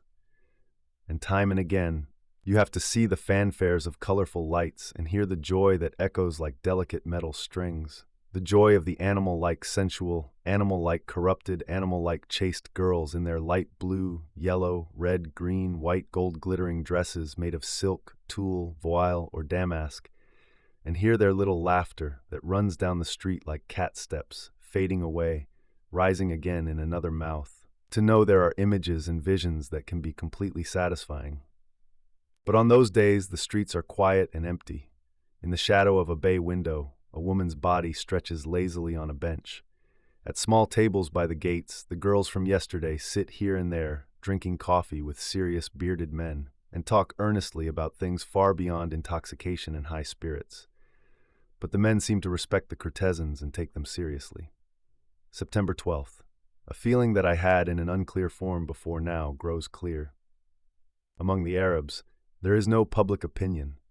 That tone of intellectual leveling and grouping around certain connections visible in the West, which are not real connections, but just laziness, a casual, not trusting reliance on others. During my time in Syria, I became convinced that Arabs today could definitely handle political freedom, but not political unity that includes all Arab countries. Perhaps in the end, this could be attributed to their lack of collective sentiment, something fundamental and not just temporary. Alexandria, September 13th. A big celebration is awaiting the Egyptians, the return of the exiled Zaghloul Pasha. The old man, Saad Pasha Zaghloul, has captivated Egypt, and also England, to the point that the former follows him blindly like a pure deity, while the latter almost mystically fears the demonized demagogue in his delicate and frail appearance. After the war, once the first era in the political development of the East concluded with the practical and ideological victory of Kemalist Turkey, the return of this Egyptian exile marks the endpoint of the second era. Smyrna, September 18th. You can feel it. This is still a war zone, even if the war is over. Long before entering the harbor, passengers and crews had to put on life belts because there are still floating mines in the Bay of Smyrna. The pilot's motorboat appeared and guided our ship forward. The mountains along the shore glowed orange in the evening light, shifting to pink. The peaks appeared bluish and somber. Along the narrow plain by the sea lay burned and abandoned settlements. Although the land was green and blooming in the warm autumn sun, it felt desolate, as if not close to a major city. In the distance, a caravan of Bactrian camels passed by on a winding mountain path, short-legged, two-humped, and heavily loaded. Then came Smyrna. The lower city, once Greek, lay in ruins. Remnants of walls stood like pillars, with half-torn theater backdrops. But atop the hill, the Turkish quarters remained almost untouched. Their red slate roofs stood out amidst cypress and oleander trees. Over all the rubble, the piles of stone and iron, the mask-like facades of houses without houses, and the colors of destruction, echoed the noise of bustling activity unique to the East. You immediately sense the indomitable spirit of these people, not just those from the neighborhoods on the hill, but also the Greeks and Armenians have enough will to rebuild what was destroyed.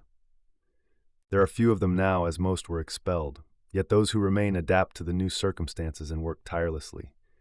The ruined city is adorned with flags. Everywhere you look, red flags with a white crescent and star. All the wooden stalls of the vendors, all the crumbling walls, all the boats in the harbor, even in the simplest of them, a carpet is spread over the benches, have the red cloth with the two white spots in common.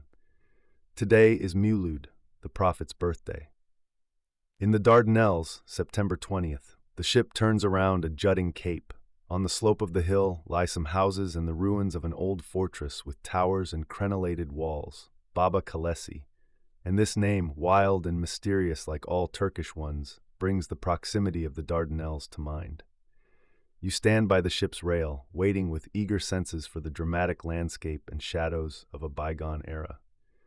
The people on board, it's a French ship, are sharing stories about the great battles of the Dardanelles. I find myself listening involuntarily. Why? Normally, I'm not interested in war memories. So why here? I think the reason lies in the terrible concept of the past, a concept that hovers silently and hauntingly here more than anywhere else. Gone and past, and drowned in the water, never to return, torn from the flow of things with a harsh beginning and a harsh end, torn from all continuity. Like an explosion in the midst of a great silence. The silence of these waters, these hilly coasts of Asia Minor, is vast. A mountain emerges from the sea to the front on the left, Gallipoli, but it's just a small island with many white cylindrical windmills. Then there's open sea again, and then soft and dreamy, Gallipoli, Gallipoli, bare, low hills. The blue water gently hits the ship's bow. The blue water is like an endless piece of fabric, slightly rippled and barely wrinkled. A small fishing boat with a slanted yellow-red sail glides past so delicately like a dream. I've never experienced such sweet calm at sea. Then the shore rises on the left to form a steep wall, with the hulls of sunken warships sticking up into the air at its base. Forts on either side, walls in ruins. On the European shore slanting upwards, there's a large fenced-off rectangle, the graveyard of fallen soldiers and sailors from England, France, and Italy. As we cut deeper into the afternoon twilight of the narrow waterway, suddenly, high up on the slope, there's a white church, also a memorial to thousands of dead. The eastern shore curves slightly inward, revealing the houses of Çanakkale, lined up smoothly in a long row above the water. In the evening light, they appear glazed, with pale blue and pink walls. Again, fortresses in ruins, but over the small town, there's a peace that makes you think you're at one of the lakes in northern Italy. Constantinople, September 21. This is perfection. Arriving from the Sea of Marmara to Constantinople before dawn. It's 3 o'clock at night. I'm on deck and I see, behind a lighthouse, some delicate, flickering lights. It must be Istanbul. To the right, the coastline sweeps over in a long arc, touches the lights of Constantinople on the horizon, and merges into them in a black dawn. In the east, where the sun will appear in a few hours, there are more shining points, Üsküdar in Asia Minor, and behind it, rolling, round hills. All the outlines float in the opal pale night of the Sea of Marmara, under a gentle, incomparable full moon. An hour passes, we have drawn near to the long, spindle-shaped outline of Istanbul. And here is the strange thing. Although it is still dark and shapes can't be distinguished, there is a strong sense pressed upon the senses, the knowledge that over there in the flowing, gray-shadowed silhouettes, an intense life is asleep. This life has left its mark on everything around, even on the water, and even I, a stranger on a foreign ship, have already been drawn into its sphere of influence. You are like a gentle leviathan, Constantinople, when one approaches you at dawn. It's becoming slightly brighter. Now I can make out the outline of a large domed mosque with slender minarets, then a series of humpbacked houses, then a tower, and then the imposing forms of the Ahmed Mosque, which sleeps quietly under the protection of its 6 minarets. On the seaside, pine-like trees press close around it. An intense yet somewhat dark glow emanates from all these silhouettes. Suddenly, the land ends, and we turn into the wide, previously hidden harbor. To the right is the mouth of the Bosphorus, Scutari, to the left the waters of the Golden Horn, and in front, rising up, are Galata and Pera. And if you turn around and let your gaze drift south over the thousands of masts, boats, and steamers along the Great Galata Bridge, the inner side of Istanbul reveals itself with massive mosques upon mosques, a hilly network of alleys and houses, towers, palaces, bastions, like the creation of a magnificent magician made of glassy yet opaque stone. How incredibly unified is the rhythm of this threefold city and its sea. High above stands the Galata Tower. It's closely connected to the gold-bordered hills of Scutari, and in the shimmering sunlight, the tangle of masts in the harbor, it has to be just like this, so the distant palaces along the Bosporus can enjoy their quiet existence. And the massive domed mosques of Istanbul are like the wise mothers of the Galata Bridge, over which the first morning bustle begins to rush. The black coal smoke from the steamers isn't ugly here. It mixes with the air, giving it a delicate liveliness, making it something alive, breathing, and connecting. Above Scutari, the sun glows a bright orange. Now I am here. The powerful life of Constantinople, called Turkey, the Turkey of today and tomorrow, has captured me. Am I happy? I bobbed in a boat from the ship to the anchorage. Then I took my first steps in Constantinople. Past the tall business buildings of Galata, while the noise of people, cars, streetcars, ship horns, and sirens crashes wildly against the ears and into some narrow alleyways lying off to the side. I lose sight of the grand mosques of Istanbul. The Marmara Sea is far away. The din around the large Galata Bridge, whose long line seems to connect everything hurried and shouting between Galata and Istanbul, fades away. It's as if a dusk were settling over everything metallically loud. In these alleys, only people make noise. It's a fish market with strong smells and puddles of mud in the holes of the sidewalk. Hanging vertically from the edge of a stall's roof is the massive body of a swordfish. It's overwhelmingly large, and its tail fin rises like a black, gigantic crescent with upward curved horns. Then I enter an even quieter world. In wooden stalls hang all sorts of rusty iron items, chains, wheels, rods, crankshafts, tools. Why must I, of all the sights in Istanbul, first lay eyes on these streets? My eyes skim over the piles of old iron. Yet even though they all lead seemingly useless and mysterious existences, I know that here, maybe, the heart of Istanbul lies. In the unpretentious things, perhaps, and not in the echoing, pompous, official ones. The people in this street are traders or porters, and a grumpy mood hangs over all of them. The Arab porters across the Mediterranean tightly bind their loads with ropes and lift them onto their backs, holding the rope with their foreheads and sometimes with their bare teeth. And their pure humanity remains intact and unscathed, like beings who walk with unburdened shoulders. The Turkish porters load the goods onto a leather-covered frame that they carry on their backs. This setup allows them to work without ropes, but they walk almost bent to the ground, their hips bent at a right angle forward, and they sigh under their load. Now I'm sitting in my small hotel room in Pera, the European part of the city. In the next room, someone is playing the piano much too loudly, but it doesn't bother me, tired as I am. There's something in this shabby tinkling that makes me feel close to the things I long for most. Strange. Where are these things? In Constantinople? September 23. Everything here is still under the high pressure of the significant event that the idea of Ankara spread throughout the Orient. Above all, there's great pride in seeing oneself free and having made oneself free. Soon, the Allied troops will leave Constantinople. A new activism has taken hold of the Turks, a peaceful activism, the yearning to justify their own freedom through energetic effort. In this pursuit aimed at completely transforming daily life, they are alone and want to be alone. The motto is Turkish work in the Turkish state. And it's precisely because this motto is so clear and to the point, because it so directly and passionately addresses the immediate present and is caught up in its own power, that there's a kind of fluctuation, like being on the high seas. It's the mood after a victorious revolution. The Turks have always lived on volcanic ground, and for such people, ancient cultures pass by without a trace, leaving them unharmed, because they never had time to indulge in these cultures and forget the harsh elements from which they drew hostility and strength. Culture during those old Ottoman conquest times was something incidental, impersonal. And what did it matter to destroy a foreign culture when it was really all about the one thing, the desire for one's own life? It couldn't hurt to destroy a foreign culture, because once your own longing takes shape, it must also become a revelation to others, if they are capable of it. The symbol remains unchanged even today. The fluid and contradictory nature of the new Turkey's work is good, and it would still be great even if the skeptics, the Levantine Europeans in Pera and Galata, were right in their skepticism, which, however, only stems from the hatred of the indecent towards the decent. If the Turks were only looking to reform, at present, and gradually distance themselves from Western power, so to speak, peacefully, they would be secretly laughed at by the same elements that are now hatefully skeptical. Just like a social revolution, a national political revolution like the Turkish one seeks to assert itself violently and continuously internally to avoid sinking into a fleeting chimera.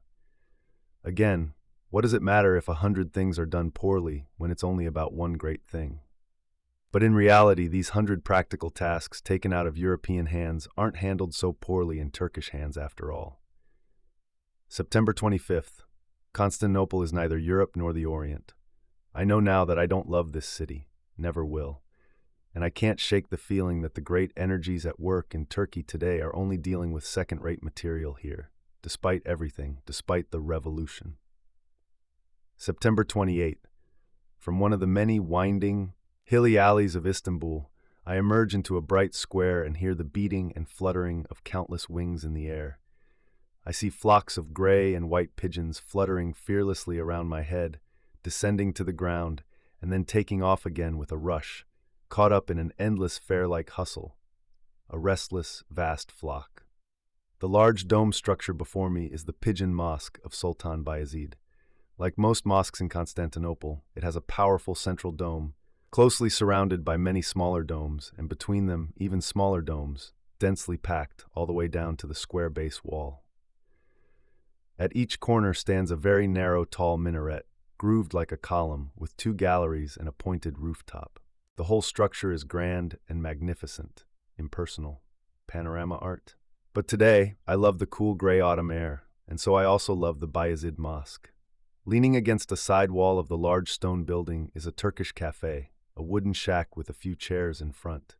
From inside comes the sound of a hand drum and elongated singing. A gypsy is singing. The song is slow and doesn't warm me. On the chairs in front of the cafe, some older men, mostly old Turks with white turbans, sit shivering in their long robes. It's Friday. Friday drags through the streets of Constantinople like a tired old man. I imagine Cairo and think to myself, even Damascus, which left me so unsatisfied, was it not still like a cloud of humanity in a dream? Oh, my Arab people, September 30th. Everyone in Constantinople is doing business. Such ambiguous, loose existences, like those found in all Arab cities, where you can never tell what they actually do, don't seem to exist here. And yet, it is often in these unclassifiable people that you find the essence of a people or a city. October 1st. Today, there was another religious or national holiday. The joy over the impending departure of the Allied troops gives a hint of the Turkish mood. It feels like the mood of a birthday child who has just received a long-awaited gift, both finally expected and almost a surprise. And just as they take pride in displaying their flags, today the flags and pennants shine over all the buildings, streets, and bridges. In the evening, I walked through the big street in Galata, which is only lively during the day. Now the shops are closed, and the people are somewhere else. Flags flutter in the evening breeze over the empty pavement, like in an abandoned town, playing ghostly and beautiful in the light of the lamps and banners glowing along the tall walls. At a street corner, I see a small, roughly 15-year-old black girl, begging with her hand extended towards passers-by, but no one is passing by here now. She has a strangely animal-like face, indescribably kind, submissive, and I find her face, with those dark, dog-like eyes, beautiful and almost humbling. October Tech. Whirling dervishes. I want to find them in their small, remote monastery and cross the bustling Galata Bridge over to Istanbul. It's 3 in the afternoon, and the sun is directly over this long-stretched part of the city that was once Byzantium. Its strong light gives the misty silhouette of rooftops, majestic domes, and minarets a golden background, just like in old Byzantine paintings. The monastery is surrounded by an ornate wrought-iron fence. Through the narrow gate, you enter the courtyard and continue along a stone path beside the long side of a high wall. I glance through one of the broken shutters into the interior. In the dim light, I can see a long row of stone sarcophagi. Here lie the abbots, the heads of the order from many centuries. The sarcophagi in the background have become just smooth, crumbling stone blocks, with inscriptions that have faded and names that are forgotten. The hall of the monastery mosque is octagonal, dim, and cool. Round shields with Quranic verses hang on the walls, and in the background there are some wax candles in tall candelabras. The whole room is divided into 2 unequal parts by a low wooden railing. The larger part is slightly elevated and covered with a thin, light brown camel hair carpet. The smaller section is meant for the spectators. Over there, in a corner under the wax lights, the dervishes sit in a tight circle on a mat, with an old man with a long beard in their midst, obviously the abbot. They are all wrapped in dark cloaks and wear very tall, brown felt hats on their heads. Their feet are bare. They pray softly, while in the next room, unseen and never-ending, there's a monotone music playing, flute and a kind of zither. Starting very quietly, as if from far away, then slowly rising, seemingly coming closer, growing until it reaches a constant fullness that still keeps its calm and gentleness. Suddenly, everyone stands up, throws off their cloaks, and stands in bright, shirt-like garments and short sleeveless jackets. The old man leads the way, with the other dervishes following in single file behind him, and they circle around the room 3 times. A short call. They stop. Every second person turns so that they face each other in pairs, and then a deep mutual bow, arms crossed on their chests. I'm reminded of the old minuet and how the gentlemen in embroidered clothes used to bow before their ladies, how similar the form, and yet in such different execution. Another call, like a command. The abbot returns to his place and remains motionless on the mat until the end of the performance. Seemingly absorbed in silent prayer, and only from time to time letting out a sharp cry. And while the invisible music continues its unbroken rhythm, the monks start to spin in circles with outstretched arms and heads thrown back, at first slowly on their tiptoes, then faster and more fluidly. They close their eyes and glide entranced in the endless circular motion for hours without stopping, as if transported. And this dance is like a magnificent, unpretentious hymn in honor of God.